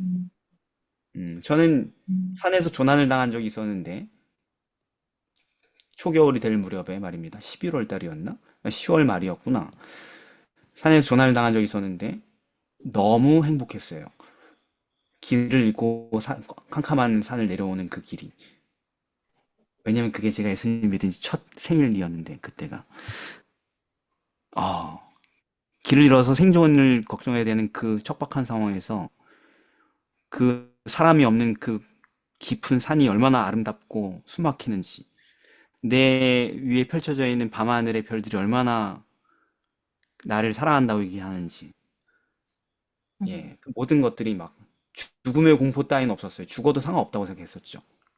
음, 하나님이 전 우주와 만물을 나에게 생일 선물로 쏟아부은다고 생각하는 그런 날이었죠. 음. 이 남자가 지금 그래서 경치 감상하에 넋이 나가지고 이렇게 늦게 간 거예요. 예. 너무, 너무, 너무 그게, 음, 예. 아이를 도와달라고 쫓아갈 때에는 온 세상이 나를 비우는 것처럼 보였는데 무정하게 보이고, 예. 음, 자, 그런데 이제 그 남자 확인한 게 있죠. 여유롭게 가가지고. 아들이 나왔습니다. 그래서 그 남자, 몇 시야? 몇 시? 언제야? 응, 몇 얹었어. 시인데요? 몇 시인데요? 그렇지. 몇 시 맞지? 이게 뭐냐면 그걸 보고 믿은 게 아니고 이미 자기 믿어서 변화됐어요. 그죠? 물이 포도즙이 돼버렸어. 말하자면. 그러니까 확인한 거예요. 내 아이도 그 말씀하신 그날 나왔겠지. 그분의 말씀에는 능력이 있으니까. 나 같은 죄인도 변화시키는 그 말씀의 능력이. 내 아이의 병을 당연히 고치셨겠지. 그렇게 말씀하셨으니까. 그 시간에. 복음이죠. 네. 맞아요. 서열입니다. 베데스다 연못의 표적. 요한복음 5장의 이야기로 넘어가는데 여긴 더 비참한 인간이 나오죠, 그죠? 여기 베데스다 병자들이 많이 모여 있었죠, 이 베데스다 연못에, 그죠? 예. 네, 사연은 알잖아요, 그죠? 네. 베데스다라는 근데 그 베데스다라는 그 말의 뜻이 무슨 뜻입니까? 그게 무슨 의미를 줍니까, 우리에게? 자비의 집이라는 뜻이에요. 아, 자비의 집. 그 연못의 이름은 자비의 집이었는데 그게 우리에게 그럼, 시사하는 의미가 뭘까요? 음. 그게 이제 예루살렘 성전 근처에 있었던 곳이고, 근데 이제 여기서 실제로 대부분의 사람들이 구원받을 수는 없었던 어떤 헛된 희망을 둔 곳을 아, 그러니까 많은 사람들이 보고 있었던. 대부분의 사람들은 구원받지 못하지만 상위 1%는 구원받는 그런 곳이죠? 아니요. 뭐 그런 일이 일어났을 수도 있겠죠. 일어났으니까 이런 게 사람들이 있는 거겠지만, 베- 어쨌든 간 이 병자는 여기서 구원받을 수 있는 가능성이 아예 없잖아요. 아, 그럼 그런 이적이 여기서 일어났긴 한 거군요. 자비를 아니, 베푼 그 이적이. 아니요. 우리한테 어떤 의미가 있냐고 했을 때, 그러니까 이게 아까 자비의 집이지만 말은 자비의 집이지만 그것에는 자비는 없고 정말 네. 경쟁만 가득했다. 그러니까 지금 우리가 살고 있는 이 땅이 다들 진짜 짓밟고 미치고 힘없는 약한 자들은 뭐 항상 비참함을 느낄 수밖에 없고, 그러니까 지금의 우리 사는 모습을 그대로 보여주는 것 같아요. 음. 이 세상 지금. 아, 제가 약간 상류층으로 살아가지고 잘 공감 안 되지만, 예, 뭐 그런 것 같습니다. 예. 그 오늘 주셨던 본문 중에서 예레미야 예. 2장 13절 말씀에 있는 것과 똑같은 상황입니다. 내 백성이 두 가지 악을 행하였나니 곧 음. 생수에 근원되는 나를 버린 것과 스스로 웅덩이를 판 것인데 그것은 음, 물을 저축지 못할 터진 웅덩이니라. 네, 감사합니다. 뭐 그런 일이 있을 수도 있었지 않겠냐 자꾸 이렇게 우리가 읽게 되는데 뭐 그런 일이 있을 수 있죠. 와, 내가 1등으로 들어갔는데 무종이 나왔어. 뭐 이런 일이 있을 수도 있죠. 그죠? 네. 네. 무종은 불치병인데, 그죠? 현대의학도 쉽게 고치지 못하는, 그죠? 난치병인데, 뭐 그럴 수도 있었겠지만은, 사실은 실제로 거기에서 뭐가 일어난 건 없습니다. 그죠? 하나님께서 그런 일을 행하지 않으세요. 그죠? 네. 음. 예, 절대로 그렇게 하지 않으세요. 그런 의미 없는 일을 하지 않으신단 말이죠. 근데 하나님이 하시진 않았어도 네. 그런 비스무리한 무언가가 있었으니까 이렇게 사람들이 막 이렇게 있었던 거 아니에요? 소문만 왕성했던 거 아니에요? 그래요? 그러니까, 그러니까, 하나님께서 하시지 않았으면 실제로 일어난 사건은 아니죠. 이적이 일어난 건 아니죠. 그죠? 그냥 우연히 그런 소문이 만들 수 있겠죠. 나으려고 해서 나왔는데 거기서 나왔다 이렇게 뭐 겹쳤다든가 뭐 그런 건 있을 수 있겠지만은 실제로 하나님께서 뭘 하신 게 아니라고요, 거기서. 응, 응. 하나님이 하신 건 아니겠지만. 예, 그렇다고 뭐 마귀가 했다 이런 얘기를 하려는 것도 아니에요. 그냥 헛소문이란 얘기입니다, 제 얘기는. 응, 응. 예. 근데 그게 어느 곁에 있었대요, 자비의 집이? 양문. 양문이 뭔 줄 아시죠? 그 제사 제물들이 막 지나가는 길. 그러니까 죄인들의 속죄를 위한 희생 제물이 오가는 문이 양문이었을 거란 말이에요. 그러니까 사람들은 진짜 자비를 얻을 수 있는 예수님의 희생을 바라보지 않고, 그죠? 네. 엉뚱한 곳에서 자기들의 희망을 찾기 위해 혈안이 돼 있는 거죠. 심지어 예수님이 거기 계셨음에도 불구하고 엉뚱한 데를 쳐다보고 있는 거죠. 자, 이게 우리들의 형편이라는 거죠. 아까 인용한 예레미야 2장 13절처럼 말이죠. 생수의 근원이 있는데 생수의 근원은 쳐다보지 않고 거기에 희망을 품지 않고 스스로 엉덩이를 파고 거기에 희망을 갖는 거라는 거죠. 마치 12의 혈류증으로 앓던 여자가 어디에 희망을 품었어요, 평생? 12년 동안? 다른 치료법을, 나는 의로운. 예, 많은 의원에게 희망을 품고 매달렸죠, 그죠? 네. 그런데 그 헛된 희망은 언제 깨졌습니까? 그냥 아무 효험도 모든 없고 다 돈 잃었을 다 때. 떨어지고 막 이랬을 때. 재산 다 탕진하고 나서 음. 시도해 볼 수 있는 거 다 써보고 나서. 그리고 자기가 이제 거의 완전 폐인이 돼가지고 죽기 직전에 갔을 때, 다 쓸모없는 일이었구나. 그때서야 이제 자각이 된 거죠. 그죠? 네. 음, 그러니까 그때가 돼야 비로소 누굴 찾게 되는 거예요? 예수님. 음, 다시 생수의 근원을 기억 속에서 다시 되찾게 되는 거예요. 아, 그게 있었지. 음, 안타깝게도 우리는. 예, 이게 우리 형편이라는 것이죠. 음. 그때가 돼야지 자기 형편이 어떤지 알아야지 제대로 알아야지 자기 헛된 희망을 품고 살아왔다는 걸 깨달아야지 그때 멈춘다니까요. 그리고 비로소 예수님을 찾게 된다니까요. 맞아. 예. 우리에게 어떤 베데스가 있었는지 또 있는지 생각해 볼 수 있겠죠, 그죠? 음. 네. 예. 우리 환상에 빠져 있지. 거기에 가면 내가 자비를 얻을 거라는. 그런데 그러지 말고 정말로 모든 것을 그분의 말씀으로 해결하실 수 있는, 변화시킬 수 있는 분을 기억하고 그분께 돌아가야 된다는 것입니다. 두 번째 질문입니다. 왜 하필 거기 있던 수많은 환자 중에 38년 된 그 병자가 선택을 받았을까요?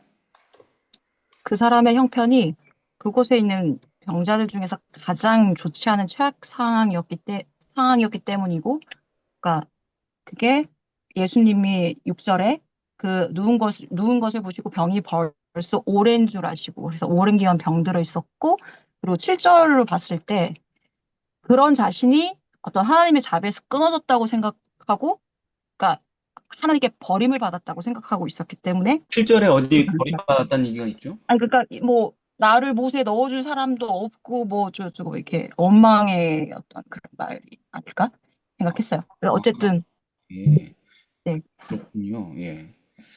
맞습니다. 예, 네, 맞습니다.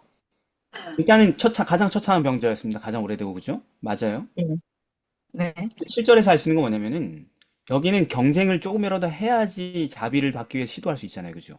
네. 네, 근데 이 사람은 병 자체가 누워있는 병이잖아요. 성경. 중풍병이야, 말하자면. 그러니까 경쟁 자체가 돼야 안 돼요. 안 돼요. 안 돼. 경쟁 자체를 시도해 볼 수도 없는 낙오된 사람이라는 거. 그러니까 인간적인 방법을 이것저것 시도해 볼 수 없는 사람이라는 거. 아까 얘기하자면은 재산이 있어야지 의원들한테 가가지고 시도라도 해볼 거 아니에요. 네. 가산을 다 탕진한 사람 의원도 찾아갈 수 없잖아요. 그죠? 네. 할 수가 없잖아, 아예. 그죠? 그런 사람, 그런 조건을 갖고 있다라는 거. 말하자면 그는 사람들이 매달리고 있던 헛된 희망에 자기가 더 이상 해볼 수 있는 게 남아있지 않은 사람이었어요. 음,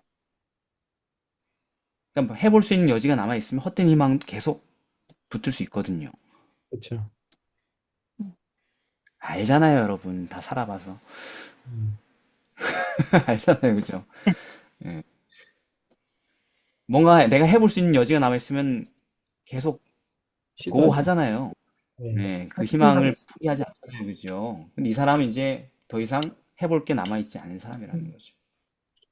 그러니까 이 사람은 충분히 자비의 집이라는 그 오래된 거짓 믿음에 음. 충분히 실망을 당했어요. 12년 동안 의원들에게 실망만 한 그 여자처럼 말이죠. 그러니까 해볼 것이 아직 남아있는 사람들은요, 예수님의 도움을 구할 준비가 안 된 거예요. 네. 해볼 게 남아있지 않은 사람들이 예수님의 도움을 구하고 받아들일 준비가 비로소 된 거예요, 사실은. 음.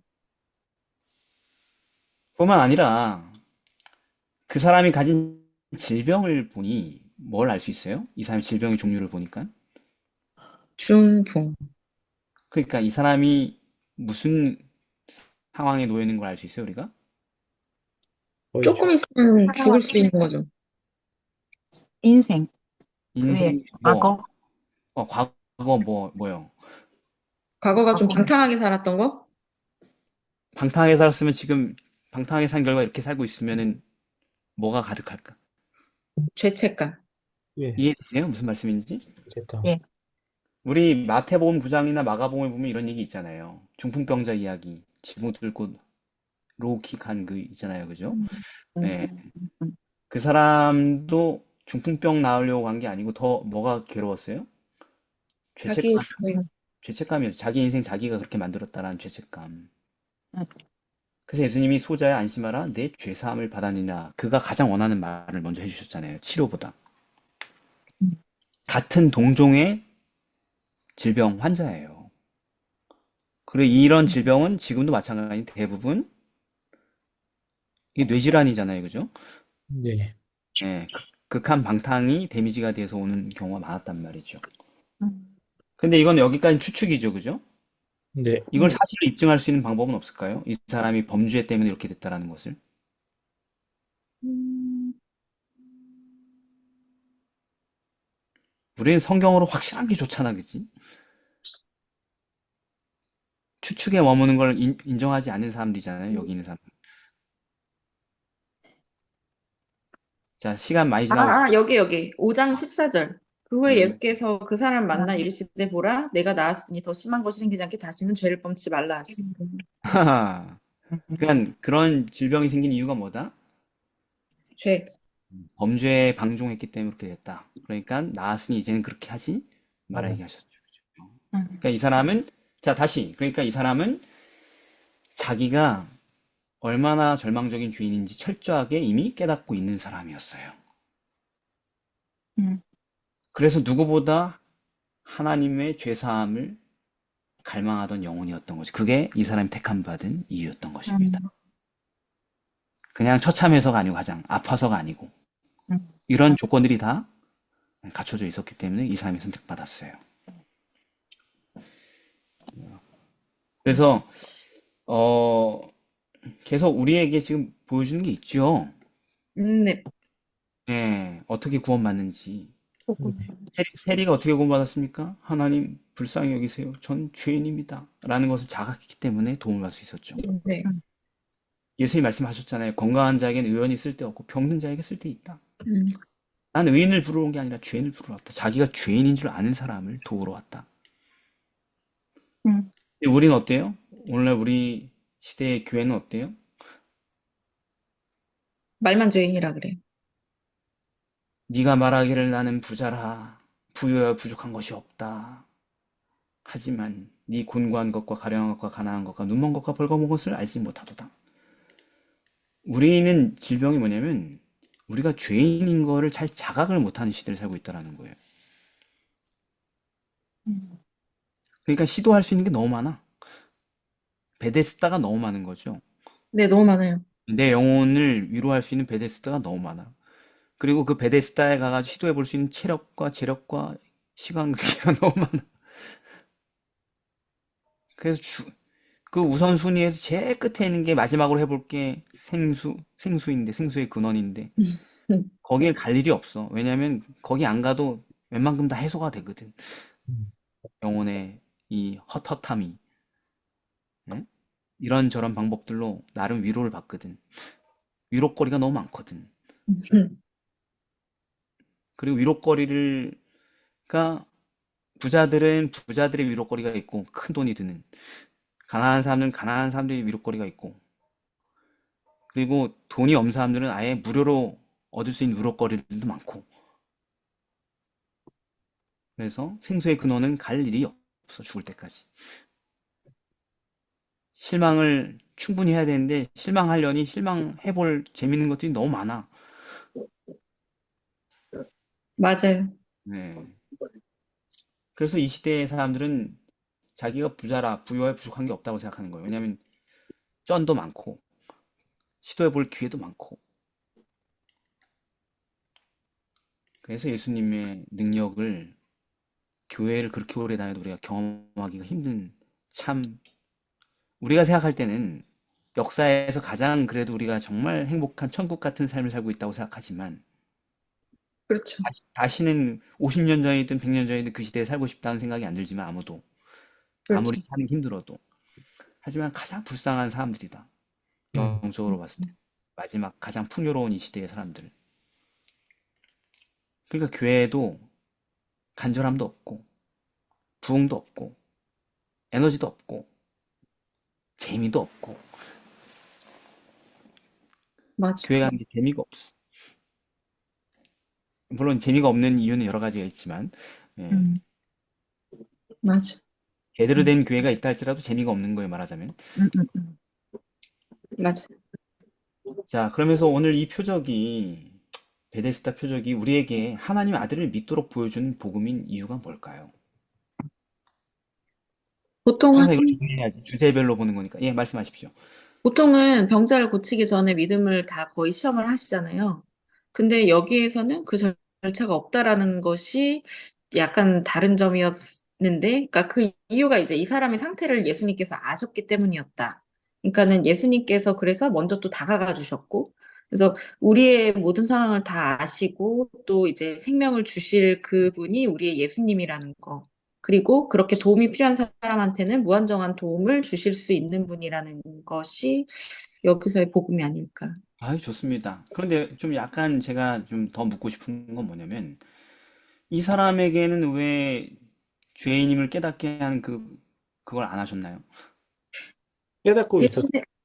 대신에, 예, 맞아요. 예, 맞아? 맞아요. 네, 그래.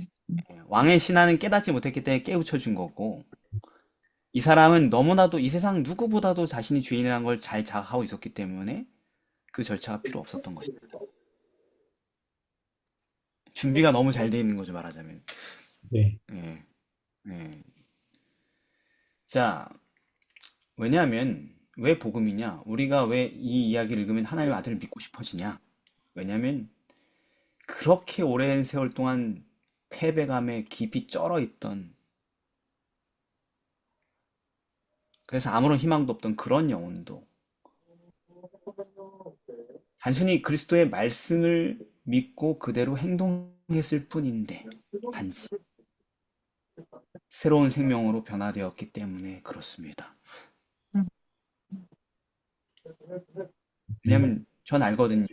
제 자신을 겪어봤기 때문에 여러분들의 마음도 알거든요. 여러분들은 몇십 년 동안 패배감에 쩔어 사셨는지 모르겠지만 38년 동안 저렇게 절망적인 상황 속에서 고통당하면서 산 저 사람의 마음 조금이라도 공감할 수 있을 거라고 제가 알거든요. 예. 여러분들 오랜 세월 동안 나고자의 마음으로 살았다는 거 알거든요, 제가. 왜 나는 해도 안 될까? 왜 나는 노력해도 변화되지 않을까? 나는 성경을 몇 년을 봤는데 왜 이 모양일까? 나는 기도를 하라고 해서 했는데 왜 나한텐 그런 일이 없을까? 나는 왜 여전히 우울할까? 이렇게 무력할까? 허무할까, 삶이? 미래가 왜 이렇게 불안할까? 이런 고통 속에서 되게 오래 사시지 않았어요? 많이? 그런 경험도 있지 않아요? 맞아요. 이 사람이 그런 거예요, 말하자면. 그래서 우리가 그런 오랜 경험을 했기 때문에 그냥 뭔가 시도를 그 사이에 노력도 많이 했겠죠? 우리도 나름대로 내 영혼의 문제를 해방되고 싶어서. 근데 결론적으로 오랜 세월이 지났는데 노력도 많이 했는데 안 됐어.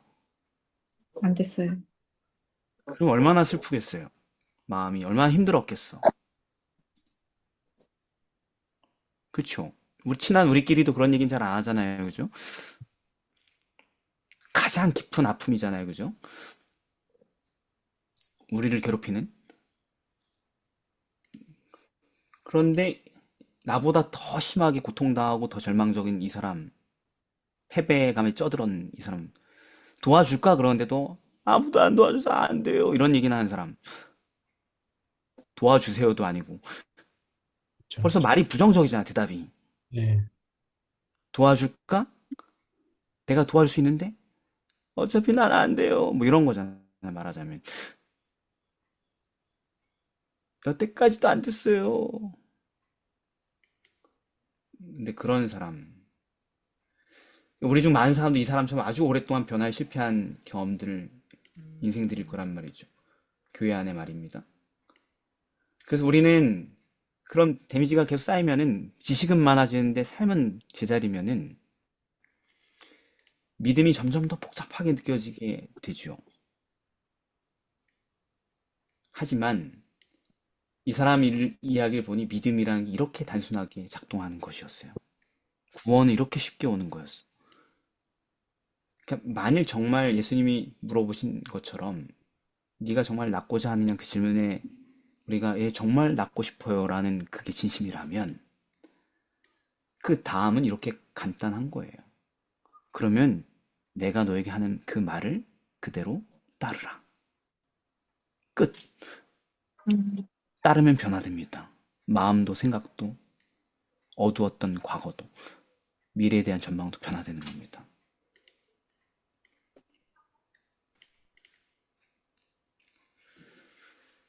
어, 예수님은 시대 소망에 이 환자가 당신을 믿는 믿음을 활용하도록 요구하지 않으신다. 믿어라 이런 얘기를 안 했다는 얘기예요. 믿음을 활용해봐 이런 얘기 많이 하잖아요 우리가 그죠? 어떻게 해야 되는데 그러니까 네가 믿음을 활용하면 되는데 뭐 이렇게 믿음으로 말미암는 뭐 이렇게 하잖아요 그죠 우리가? 그게 아니고 단순하게 일어나 내 자리를 들고 걸어가라고만 말씀하신다. 그 사람의 믿음은 그 말씀을 굳게 붙잡는다. 모든 신경과 근육이 새로운 생명으로 전율하고 절었던 그의 다리는 건강하게 움직인다. 의심하지 않고 그리스도의 명령에 순종하기로 뜻을 정하자. 그거예요. 내 형편이 처참해? 내가 처참한 형편이 있어? 그리고 낳고 싶어 정말로?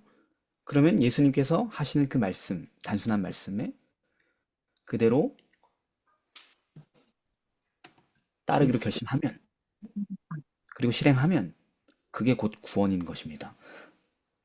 예를 들어서 이렇게 될 수도 있죠. 죽도록 성경 안 읽던 사람이 예수님께서 너에게 말씀 성경 읽으라 그랬어. 읽어봐. 그럼 읽으면 그게 구원인 거예요. 믿음으로 읽으면. 예수님이 우리에게 말합니다. 그런 고민이 있어?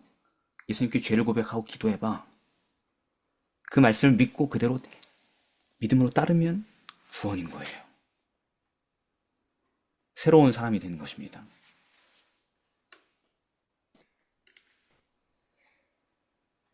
예수께서는 하나님의 도움에 대한 아무런 보증도 주지 않았다. 그러나 그는 그리스도의 말씀을 믿었으며 그 말씀에 입각하여 행동하자 힘을 얻었다. 그게 구원인 것이죠. 자, 결국 죄에서 구원 얻는 믿음이란 게 뭡니까? 우리가 지금까지 무수히 맨날 교과할 때마다 얘기하는 주제인데 우리가 어떻게 그걸 실제로 행사할 수 있나요?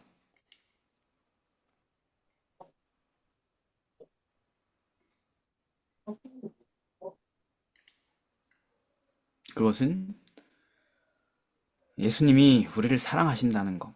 내가 이렇게 못나게 살고 있음에도 불구하고.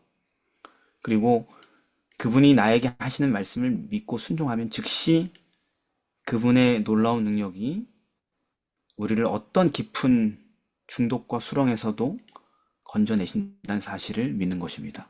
그게 믿음이에요. 그리고 그런 믿음을 우리가 경험하게 되면 시키는 대로 해서 우리는 비로소 고백할 수 있게 되죠. 할 수 있거든이 무슨 말입니까? 믿는 자에게 능치 못한 일이 없습니다. 나는 복음을 부끄러워하지 않습니다. 이 복음은 모든 믿는 사람들에게 구원을 주신 하나님의 능력이 되기 때문입니다. 라고 말할 수 있게 되는 것입니다. 자, 수요일입니다. 굳은 마음. 자, 이제 고 이적 다음의 시나리오 스토리가 이어지죠. 10절부터 요한복음 5장 10절부터 16절까지. 그 사실을 이제 유대인이 알게 되죠. 그죠? 네, 왜 유대인들은 이런 놀라운 엄청난 표적을 경험했음에도 불구하고 예수님을 반대하고 핍박했습니까?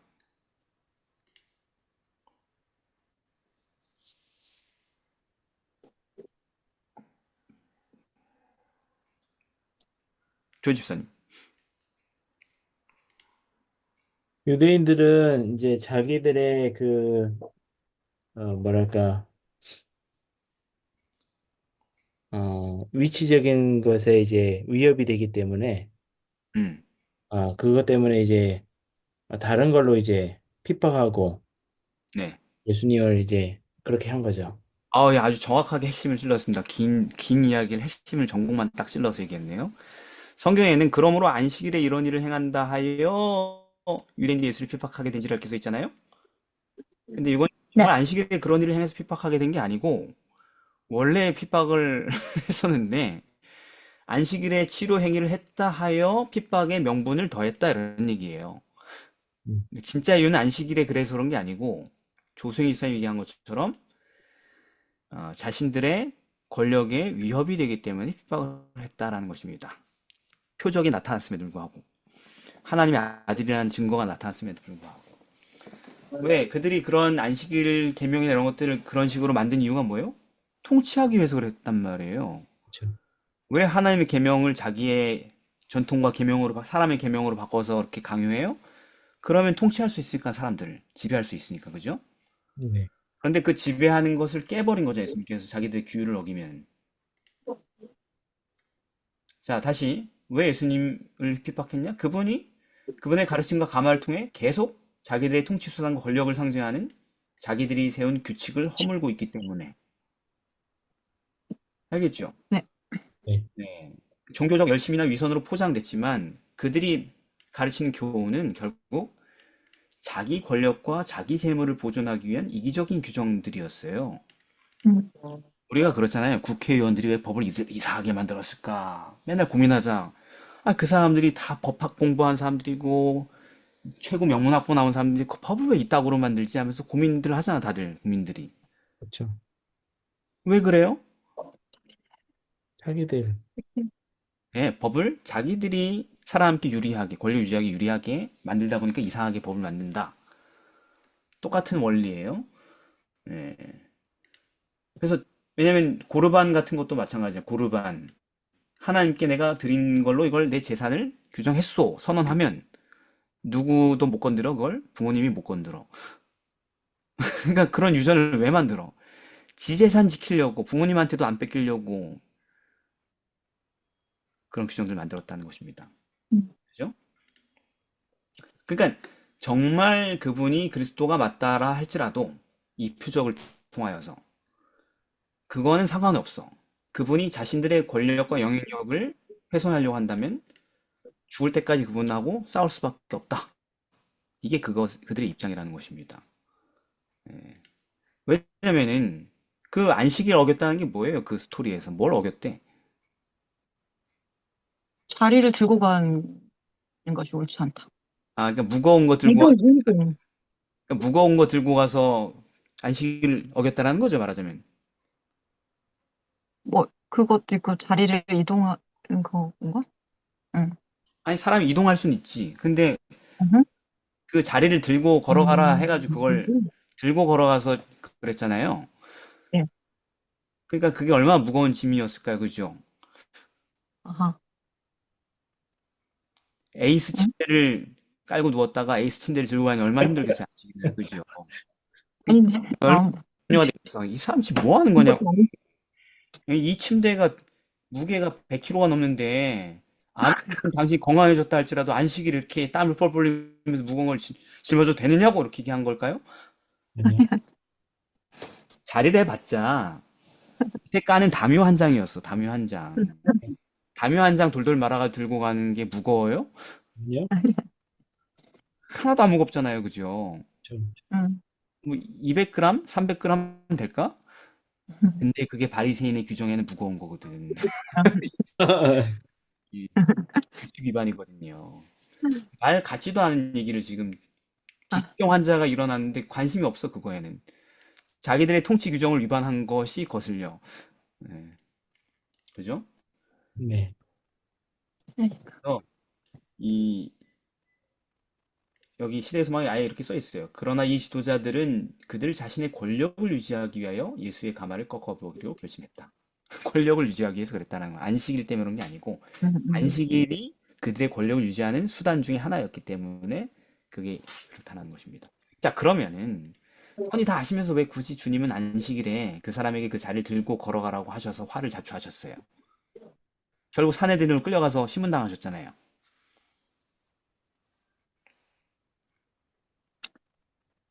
그렇게 하신 것은 네. 안식일과 그리고 유대 지도자들을 회복시키기를 원하셨기 때문인 거죠. 그러니까 그들이 정한 어떤 규율 때문에 안식일이 축복이 아니라 저주가 되게 한 어떤 무거운 짐으로부터 안식일을 자유케 하시기 위해서, 네, 그리고 그들을 회복시키기 위해서. 그렇죠. 결국은 왜 굳이 그런 일부러 매를 더 이렇게 늘게 했는가, 화를 자초했는가 이렇게 질문한다면 당연히 그렇게 위험을 목적. 유사한 이유는 목적은 누군가를 구원하기 위해서지요. 네. 왜 그러셨다고요? 그 음, 사람뿐만 아니라 그 사람 말고 수많은 사람들 누군가를 더 구원하기 위해서 그렇게 하셨다는 것이죠. 결국 사람들에게 참 하나님의 계명의 축복을 돌려주고 그들로 행복과 구원을 회복할 수 있도록 도우려고 음, 위험을 감수하신 것이죠. 음. 그럼 우리가 만일 기득권과 투쟁한다면 여러분 그거 아셔야 돼요. 모든 기득권은 부패한다 이런 말이 있죠. 정치에. 그죠? 네. 근데 그건 정치에서만 맞는 말이에요? 아니면 그냥 성서적인 원리예요? 성수적으로. 성서적 원리입니다. 성서적 원리입니다. 모든 기득권은 부패합니다. 모든 권력은 부패해요. 네. 그렇기 때문에 항상 진리를 따르는 사람들은 항상 누구하고 대척점에 놓일 수밖에 없어요. 항상 기득권층하고 대적이 될 수밖에 없어요. 음. 예수님이 그랬듯이. 그러니까 우리가 만일 기득권과 투쟁하게 된다면 정말 얼마나 피곤하고 힘든 일입니까? 그죠? 네, 그 교회 안에서든 세상에서든 말입니다. 그렇다면 거기엔 두 가지 투쟁이 있어요. 어떤 투쟁이 있을까요? 굴복하느냐, 굴복하지 않느냐. 아니 목적 말입니다. 투쟁의 목적. 굴복하기 위한 투쟁은 안 하잖아요. 음.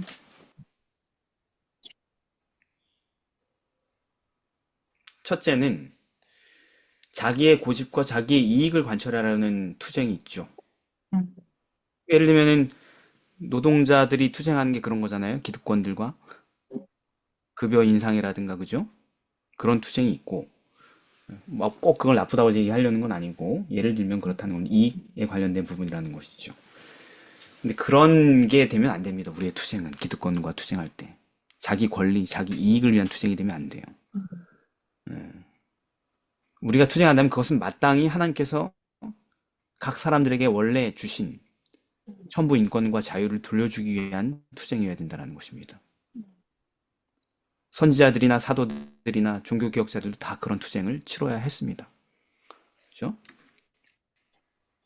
그리고 복음을 전하는 사람들 전부 다 이 투쟁을 피할 길이 없습니다. 그래서 예수님은 안식일에 대한 소송을 일으켜가지고 참 안식일이 무엇인지 백성들에게 가르쳐 주기 위하여서 그들을 자유롭게 하시기 위하여서 이런 일을 하셨다는 것이죠. 자, 그러면은 우리가 예수께서 하나님의 아들이심을 표적이나 뭐 이런 걸 통하여서 말씀을 통하여서 알았다 합시다. 근데 알고도 구원을 받지 못한다면 그 이유는 뭘까요? 수요일 소식 제목이요. 굳은 마음, 네, 부패한 마음, 잘못된 믿음, 부와 권력에 대한 사랑, 하나님께 불순종하는 마음, 예, 이런 모든 게 바로 눈앞에 있는 진리를 거부하게 만듭니다. 그렇죠. 그것들을 두 글자로 결국 이렇게 수렴하면은 네? 우리 마음속에 품고 있는 교만과 탐심 때문이죠. 교만과 이기심 때문이죠. 그죠? 예. 네. 우리가 예수님을 그리스도인 줄 알면서도 거절한다면 그것은 현재 내가 갖고 있는 기득권이나 탐심이나 교만의 죄를 내가 노려놓기 싫어서 멸망당하는 거예요. 응. 네. 그래서 그렇게 결심한 사람은 진리를 깨닫게 되면은 마음이 응. 완악해져요. 굳어요. 왜냐하면 그 진리가 나를 위협하는 존재로 보이기 때문에. 응. 그래서 그렇게 되면은 한쪽이 죽어서 끝장날 때까지 투쟁하는 그 투쟁을 시작하게 되는 거예요. 무섭죠, 그죠? 네. 어. 이게 우리가 하나님의 음. 대적이 되는 방법인 것입니다. 그래서 어, 음. 예수님께서는 지금 이 이야기도 계속 똑같은 얘기의 연장 발전된 얘기입니다. 복음에 대한. 우리에게 새 마음을, 부드러운 마음을 주고 싶으신데 그 전에 뭘 꼭 제하셔야 되는 거예요? 굳은 마음을 제하셔야지 그걸 하실 수 있는 거예요. 근데 굳은 마음을 제하여 주시려고 하는데 음. 그분 마음대로 할 수가 없어요. 누구의 동의가 필요한 거예요? 각자 아, 자신의. 우리 저요. 나 자신의 동의가 필요해요. 근데 그게 너무 아까워요. 포기하기가. 어, 그러니까 우리가 내 전 재산을 포기하는 것보다 더 힘든 게 그 굳은 마음을 포기하는 게 더 힘들어요. 그래서 구원을 못 받아요, 사람들이. 그걸 포기하기가 힘들어서. 그래서 우리가 하나님의 구원하시는 음성을 들을 때 정말 중요한 게 뭐냐면은 마음을 강팍하게 하지 않는 거. 거기서 대부분 다 막혀버리거든요, 구원이. 진리는 여러분 기분이 나빠요. 적어도 우리 같은 사람들에게 기분이 나빠요. 38년 된 병자 같은 사람들에게는 하나도 기분 나쁠 게 없는데 그저 거기까지 낮춰지지 않은 사람들은 다 기분이 나빠요.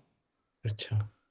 내가 그래도 옛날에 왕년에 말이야 내가 말이야 그랬던 사람인데 말이야 이 말이 꼭 튀어나오게 돼 있어. 근데 나를 그런 식으로 얘기한다고 막 어, 그래도 내가 우리 집 가온이 그건데 그거 하나는 지키는데 다 못 지켜도 막 이런 음, 말 튀어나온다고요.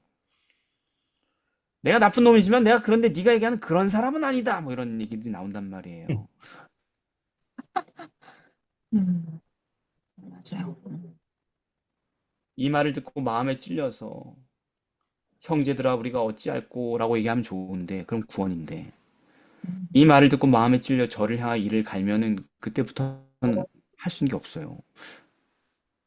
똑같은 경험인데 하나님의 음성이 들렸는데 반응이 다르잖아요. 그죠? 그 굳은 마음을 내가 내려놓을 수 있느냐? 어, 기꺼이 더 나은 삶을 위하여서. 아니면 이거는 하나님이 와서 내려놓으라고 그러면 난 못 포기하겠어. 난 차라리 하나님과 싸우겠어. 죽을 때까지. 이렇게 되느냐? 그게 우리 모두가 선택해야 될 문제라는 것입니다. 그래서 육신을 쫓는 자는 육신의 일을, 영을 쫓는 자는 영의 일을 생각하나니 이걸 둘 중에 하나겠죠, 그죠? 육신의 생각은 결국 사망일 것이고 여러분들이 굳은 마음을 버리고 영의 생각을 쫓으면 생명과 평안이 있을 것입니다. 음, 그러나 육신의 생각은 굳은 마음은 하나님과 원수가 돼서 하나님의 법에 굴복하지 않을 것이고 할 수도 없을 것입니다. 로마서 8장 5, 7절입니다. 마지막 목요일입니다. 예수님의 주장. 자, 이제 예수님 끌려갔죠, 사내들이네. 예. 네, 누가 그 짓을 시켰느냐? 예수라는 분인데요. 딱 걸렸어. 이제 뒤졌어 하면서 체포해 갔습니다. 이제 증명됐다고 이제 증인 나왔다고. 그러면서 사내들인에서 뭐라고 고소를 했습니까? 저기 몇 절입니까? 5장. 뭘로 고소했어요, 처음에? 처음에 안식일, 그쵸? 네, 그죠? 안식일에 이런 일을 그, 했느냐? 시켰느냐? 두 가지 제목이 있거든, 거기에. 예, 안식일날 치료를 했으니까 계명을 어긴 것. 그리고 안식일날 하나님도 아닌 것이 사람 보고 그 계명을 어기라고 했으니까 신성모독죄 뭐 이런 식으로 막 이제 몰아간단 말이에요. 안식일 하나 문제 가지고.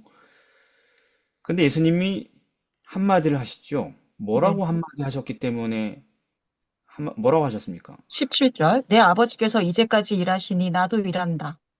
아니 그 이거 말씀 한마디 한 다음에 안식일 얘기를 해요, 못 해요, 그 다음에. 못하고, 그러면 한마디로 안식일 문제로 잡아 없애려고 그랬었는데 그 문제로 고소를 진행할 수 없게 만들었어요. 그죠? 단 한마디로. 아, 네. 이게 도대체 무슨 말이길래 사내들이니 꿀먹은 벙어리가 됐죠? 이 한마디에. 이거 진짜 어려운 거잖아요. 완전히 다 증인까지 막 해가지고 사방에서 팔방 두 개의 혐의로 막 이제 하다가, 끝났다고 생각했는데 대답해봐라 이렇게 얘기했는데 한마디 뚝 했는데 긴 문장도 아니고 꿀먹은 벙어리를 만들어 버렸단 말이에요. 이게 도대체 무슨 말이길래 이렇게 다들 할 말을 잃어버린 거예요, 도대체. 고소를 왜? 예수님이 자신을 하나님과 동등하다고 주장하셨는 거죠. 아, 그래 충격받아가지고 야 이거는 안식일 문제는 아무것도 아니었어 하면서 갑자기 그 주제를 잃어버리고 더 큰 문제로 와, 갔다는 얘기. 그런 거 아닌가요? 그것도 말은 되어 보이는. 예. 하늘 또 다른 아버지께서 일하시는 것처럼 나도 안식일에 일했을 뿐입니다. 그러니까 그게 뭐 네. 그게 왜 납득이 됐냐고. 반박을 못 하냐고 왜?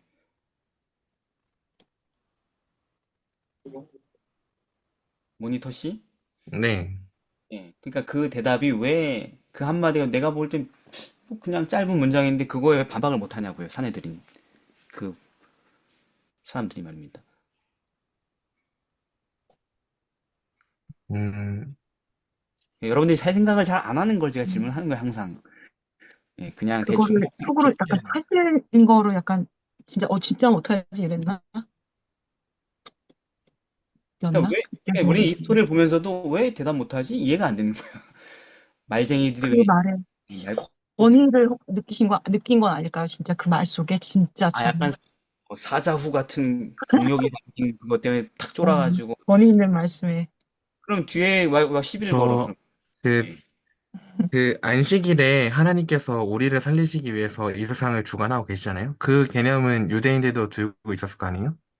어, 근데 그것처럼 나도 사람을 살리기 위해 일했을 뿐인데 대체 뭐가 문제라는 거냐? 오케이. 잘 라는 거죠. 이해했습니다. 그러니까 이렇게 더 얘기하신 거예요. 이해할 수 있게.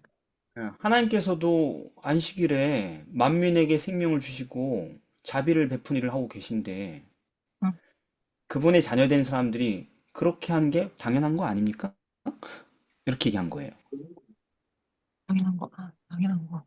하나님도 안식일에 어. 사람들에게 생명을 공급하시고 아, 자비를 이렇게 우리에게 지금 우리 모두에게 베풀어 주신 일을 지금도 계속하고 계신데 그분의 자녀된 사람들이 그렇게 똑같은 일을 하는 것이 당연한 건 아닐까 안식일에? 이렇게 얘기한 아, 거라고. 예. 알겠어요. 음, 그러니까 말하자면은 니네들 교리대로라면 하나님도 지금 안식일에 범죄하고 계신 거 아닌가? 그리고 어허, 니네들 교리대로 하나님께서 안식일에 아이고 안식일이니 아무것도 하지 말아야지 니네 교리대로 어, 말 그대로 아무것도 못하는 그거면은 니네들도 다 벌써 죽었지 그치, 그치. 않겠느냐? 이런 얘기예요. 아, 네. 하나님 이거 해주고 계셔서 니네 지금 살아있는 거 아니냐고. 만물이 지금 다 그렇게 하고 있지 않냐 우리를 살리기 위해서. 음, 그대로 태양도 오늘 안 뜬 게 아니고 안식일이지만 떴고 일을 하고 있고 바람도 불고 있고 음, 예.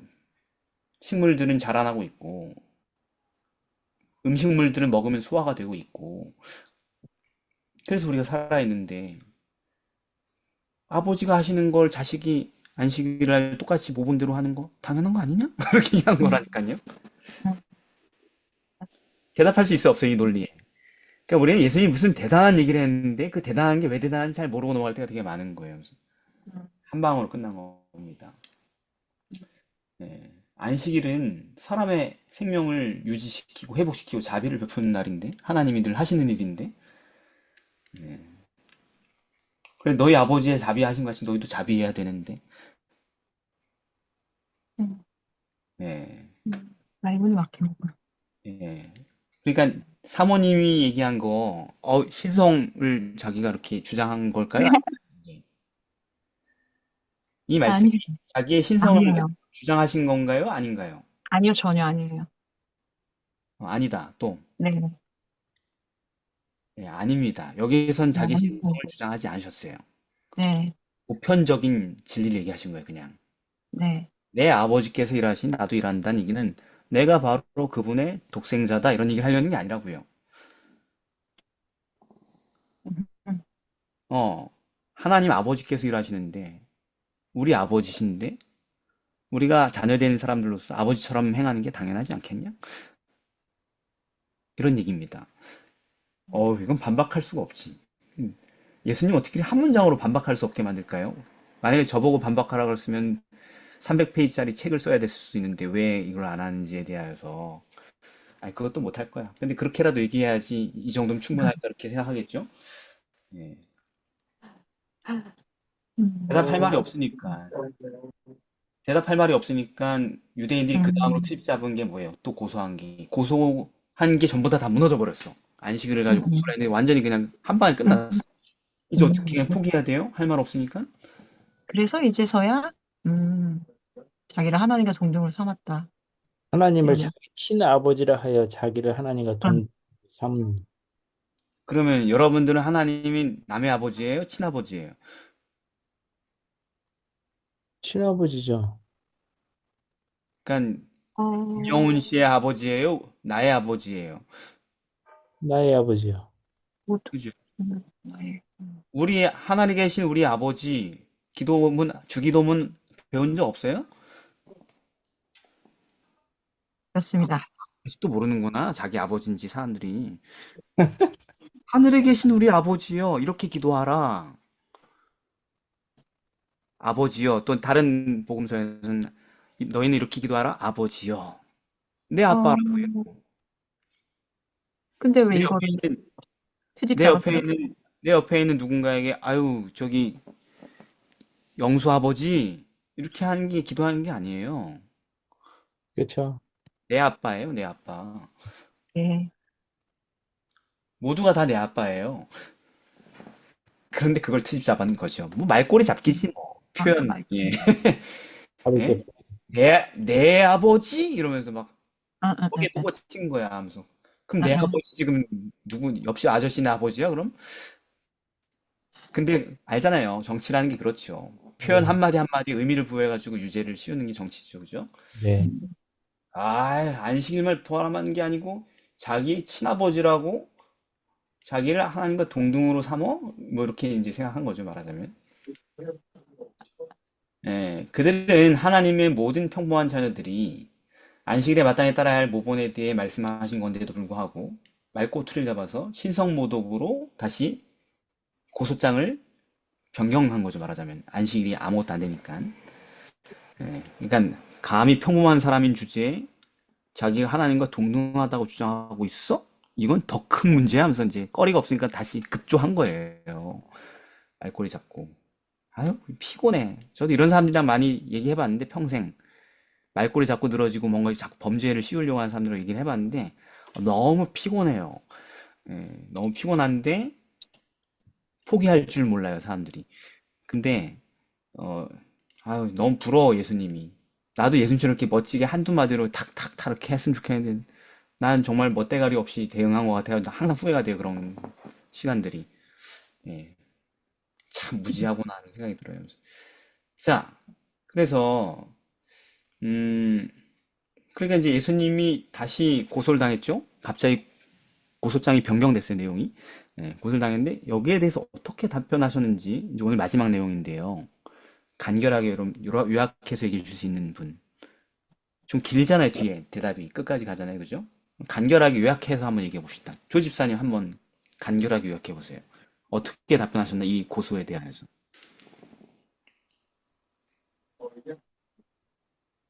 저도 제가 어려운 질문하는 거 알거든요. 그래도 그냥 자기 마음대로 막 때려 맞춰 보라는 거지. 토의식 교과가 아니에요, 이게 결국은. 아우, 저는 그냥 마지막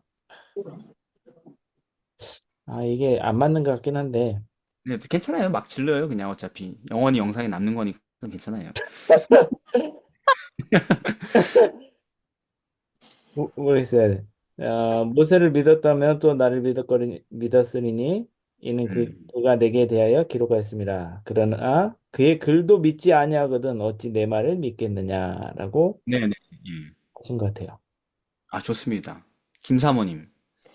저는 이렇게 세 부분으로 내가 진실로 진실로 너희에게 이르노니 하면서 세 번 이렇게 말씀하신 그 부분으로 나눠봤는데 그 첫 좋습니다. 번째는 첫 번째는 그 아버지와 내가 어떤 친밀한 관계에 있다라는 것을 보여주셨고 그다음에 두 번째는 아버지와 동역하고 있다라고 얘기했고 그다음에 세 번째는 나에게 심판의 권능이 있다 이렇게 하지 않았나 그게 모르겠습니다. 고소에 대한 답변이라고 하기에는 그런 예. 아니 신성모독이요 이렇게 얘기한 거에 음, 대한 답을 이제 하시면서 끝난단 말이에요. 네. 어쨌든 세 부분으로 말씀하신 건 네, 알겠고, 감사합니다. 모니터 네. 씨 요약 정리. 어떻게 고소에 답변하셨나? 아, 죄송합니다. 제가 지금 딴 거 하고 있어가지고. 이렇게 또 넘어가도 됩니다. 예. 이다혜 씨 오랜만에 돌아왔네요. 아이를 재우고 왔나 봅니다. 못 재웠어요. 네, 아이가. 알아요. 예. 네. 어, 간결하게 요약은 못했지만 요약을 하자면 예, 그래도 베데스다의 해봐요. 사건을 보듯이 이게 하나님 능력 아니면 할 수가 있겠냐. 내 뜻대로가 아니라 하나님 뜻대로 고친 거다. 그뿐 아니라 나는 죽은 자를 살리는 부활의 권능, 거듭남의 권능을 행할 거고 심판의 권세도 나에게 있다. 그리고 이것은 아버지께서 증언하셨다. 너희가 이거를 깨닫지 못하는 이유는 너희가 사람에게 영광을 취하려고 하나님의 말씀을 사랑하지 않고 그 말씀이 너희 속에 없기 때문이다. 심지어 너희는 모세의 글도 믿지 않는다. 어, 그러니 나를 영접하지 않는 것이며 믿지 않는 것이다. 왜 자기 욕망을 챙기는 거짓 교사를 더 좋아하냐? 그러니까 그게 고소에 대한 어떻게 답변이 된 거예요, 그럼? 고소에 대해서 일단은 신성모독이 아니라 나는 하나님 뜻대로 한 것이기 때문에 잘못한 게 없고, 그리고 잘못한 건 니들이 잘못한 거다. 왜냐면은 어, 좋아. 아주 너무 신랄한데? 예. 어, 자, 좋습니다. 좋습니다. 음, 이게 어렵죠, 좀. 성경 네. 본문 자체가 어렵죠, 그죠? 그런데 사실은 쉽게 보면 됩니다. 이게 무슨 얘기를 하시는 건지 그 핵심 메시지 알면 되는데, 감히, 사람이 하나님과 자기를 무슨 신적인 존재인 것처럼 이렇게 했다, 이렇게 했잖아요. 대답해보라고 이렇게 했는데, 이렇게 대답하신 거예요. 아니, 나 하나님의 아들 맞는데요? 이렇게 대답하신 거예요, 말하자면. 음, 음. 이해되세요? 네.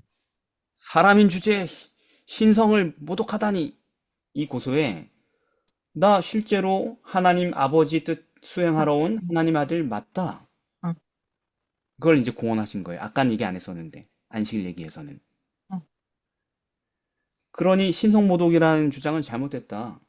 내가 하나님의 아들이 맞기 때문에. 신성을 아예 주장을 하셨어. 음. 부활이니 심판이니 다시 누가 하는 거예요, 그거. 하나님이. 하나님. 나에게 그런 권리가 있다, 실제로. 신성을 주장하셨다고요. 사내들인 앞에서, 모든 사람들 앞에서. 사칭죄라는 게 본인이 아닌데 그 사람이 아닌데 본인이 그 사람이라고 주장할 때 사칭죄가 성립되는 거지. 네. 본인이 그 사람에 맞으면은 본인이 본인이라는데 고발할 수 있는 권리가 누구에게 있어요? 아무에게도 없잖아요. 제가 저 목사인데요 하면 저 범죄 잘못한 거예요? 아니요. 아니요. 저 재림교회 목사인데 저 음. 집사같이 생긴 게 목사라고 저랬다 하면서 막 사람들이 막 고발하면 제가 잘못한 거예요? 아니요. 아니. 변명해야 돼요? 음. 나 목사인데 하고 목사 맞죠. 증명서 보여주면 되잖아요, 그냥. 고발이 없어지는 거잖아요, 그러면. 그죠? 더 이상 고발할 수 없잖아요. 이해되고 있어요, 음. 여러분? 예. 네. 분리정계가? 음. 자, 그래서 만일 그분이 하나님의 아들이시기 때문에 그분을 심판하려는 자들을 어, 자기는 도리어 심판할 사람이고, 너희가 날 심판한다면 나는 너희를 심판할 사람이고, 또 뭐라고 하셨냐면 너희가 회개한다면 너희를 구원할 수 있는 사람이다 라고 얘기하시는 거예요. 아, 내가 하나님 아들이기 때문에 나 하나님 아들 맞고, 그렇기 때문에 너희가 날 심판할 권세가 없고 오히려 내가 너희를 심판할 권리가 있고, 그리고 너희가 회개한다면 너희들에게 영생을 줄 힘이 내게 있다. 그걸 밝히셨어야 해, 그냥. 음. 그런데 이제 그러면 하나님의 아들이라는 걸 자기가 주장하는 거잖아, 자기 스스로. 그죠? 네. 근데 그거를 뭐라고 하셔요? 자기 입으로 주장한다 그래요? 아니면 믿을 만한 증거들이 있다고 얘기하셔요?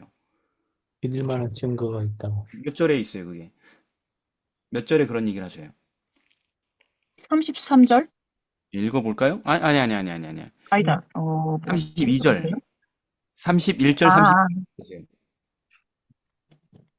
내가 만일 나를 위하여 증거하면 내 증거는 참되지 아니하되 나를 위하여 증거하시는 이가 따로 있으니 나를 위하여 증거하시는 그 증거가 참인 줄 아노라. 네, 감사합니다. 그러니까 30절까지는 너희들이 고발하는 건 잘못됐어. 왜냐면 난 정말로 하나님의 아들이니까.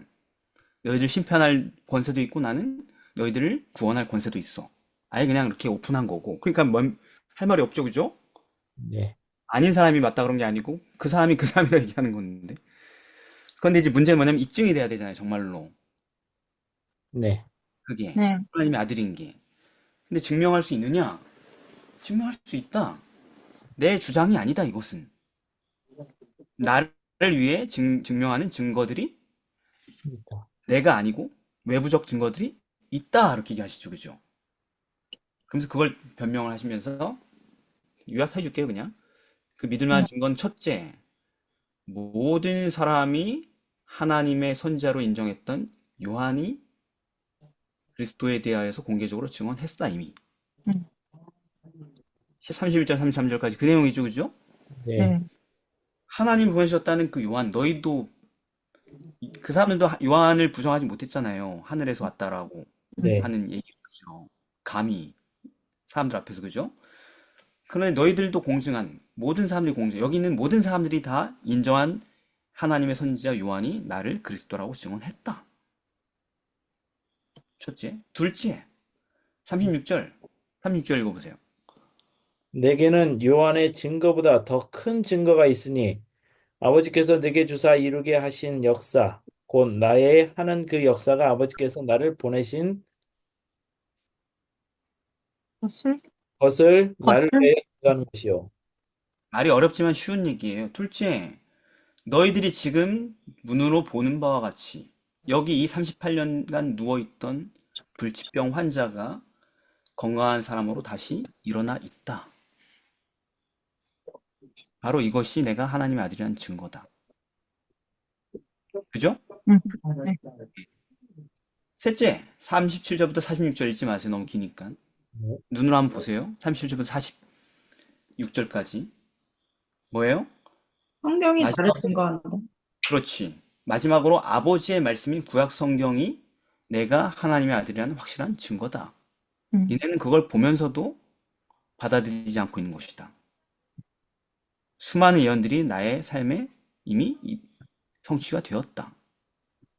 나의 탄생과 지금까지의 모든 삶에.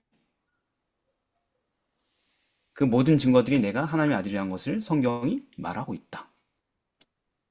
너희는 성경을 그렇게 연구하는데도 받아들이지 않은 것일 뿐이다. 어때요, 여러분? 되게 명료하죠? 이렇게 정리를 하니까 예수님의 변론이 얼마나 명료한지 아시겠죠? 네. 네. 예. 놀랍죠, 진짜. 재판정에서 이런 변론을 할 수 있다면 누가 반박할 수 있겠어요, 그죠? 공격할 수가 없죠. 그래서 꿀먹은 벙어리로 끝나잖아요, 마지막에. 그죠? 당당하게 그냥 호통치고 나오시잖아요. 자, 이제 마지막으로 여러분들에게 묻겠습니다. 이거 결국 다 이런 이야기 누굴 위해 쓴 거예요? 사람들 위해서. 하나님. 우리를 위해 쓴 거잖아요, 그죠? 이렇게 결국 변론의 내용의 대부분의 얘기가 책망의 말씀이 돼버렸네, 그죠?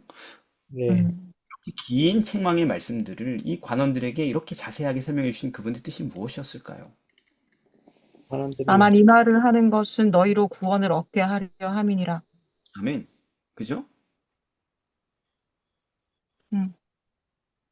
여러분, 지금까지 우리 패턴 계속 익힌 거. 예수님의 책망은 항상 목적이 뭐예요? 죄를 깨닫게 하여서 사람들로 굳은 마음을 버리고 회개하여 영생을 얻게 하기 위함이었던 것이죠. 그들은 예수님을 죽이려고 심판대에 세웠지만 예수님 그 심판대에서도 뭘 하고 계셨던 거예요? 본인이 살아나갈 궁리를 하고 계셨던 거예요? 아니요. 전 구원. 자기를 잡아 죽이려고 혈안이 된 사람들까지 구원하시려고 그렇게 노력하고 계셨다라는 것입니다. 이런 간악한 사람들까지도 살리려고 이렇게 양심을 뒤흔들어 놓는 놀라운 책망의 말씀들, 변론들을 주시고 계셨던 것이죠. 네. 그분을 죽이려고 애쓰려고 길을 쓰는 이 기득권의 눈먼 자들을 살리려고 최선을 다하고 계신 예수님의 이런 모습이 바로 우리가 그분이 정말 하나님의 아들이라는 믿을 만한 증거고 표적인 거예요. 아멘. 그런 사람들도 살려고 이렇게 애쓰고 있는데 나 같은 사람 버리셨겠어요? 우리가 예수님을 해하려고 애쓰는 사람들은 아니잖아요. 네. 비록 예수님의 뜻대로 살지 못해서 슬퍼하는 사람이라 할지라도 예수님을 대적해가지고 해치려고 하는 그 정도로 하고 있는 건 아니잖아요. 그죠? 그런데 그런 사람들도 버림받지 않고 이렇게 사랑받고 있는데 예수님 우리를 버리겠냐고요. 예수님이 우리를 돕지 않으시겠냐고요. 그죠? 그래서 저는 믿고 싶습니다. 그런 예수님을. 하나님의 아들이라고 믿어집니다. 아멘. 아멘. 이런 분이라서. 이게 바로 요한이 이 긴 이야기를 선별하고 기록한 목적인 것이죠. 그래서 오늘날 너희가 그의 음성을 듣거든 너희 마음을 간파케 하지 말라. 이 말 하는 겁니다. 우리에게 음성을 주시거든요. 그들에게 주신 것처럼. 살라고, 돌이키고 살라고. 그때 마음이 강팍해지지 않게. 성질내고 화내고 변론하고 변명하고 그러지 않게 마음을 준비하겠습니다. 그분이 저에게 말씀하실 거거든요. 어떻게든. 무슨 말이든. 네가 낳고자 하느냐라고 질문할 수도 있고 네가 표적을 보지 못하면 도무지 믿지 않는구나라고 얘기할 수도 있고 여러 가지로 우리에게 말씀을 하실 건데 그때 마음을 강팍하게 하지 마시고 그 이름을 힘입어 생명을 얻게 되길 바랍니다. 기도하겠습니다. 사랑의 아버지 하나님, 오늘 저에게 요한복음의 이 심오한 가르침들을 한 기 동안 공부할 수 있게 해주시니 감사드립니다. 아멘. 저의 이해력이 부족하여서 깨닫지 못했던 많은 이 귀한 진리들을 이 기간을 통하여서 발견하고 우리의 삶에 받아들일 수 있도록 도와주옵시길 예수님 이름으로 기도드립니다. 아멘. 아멘.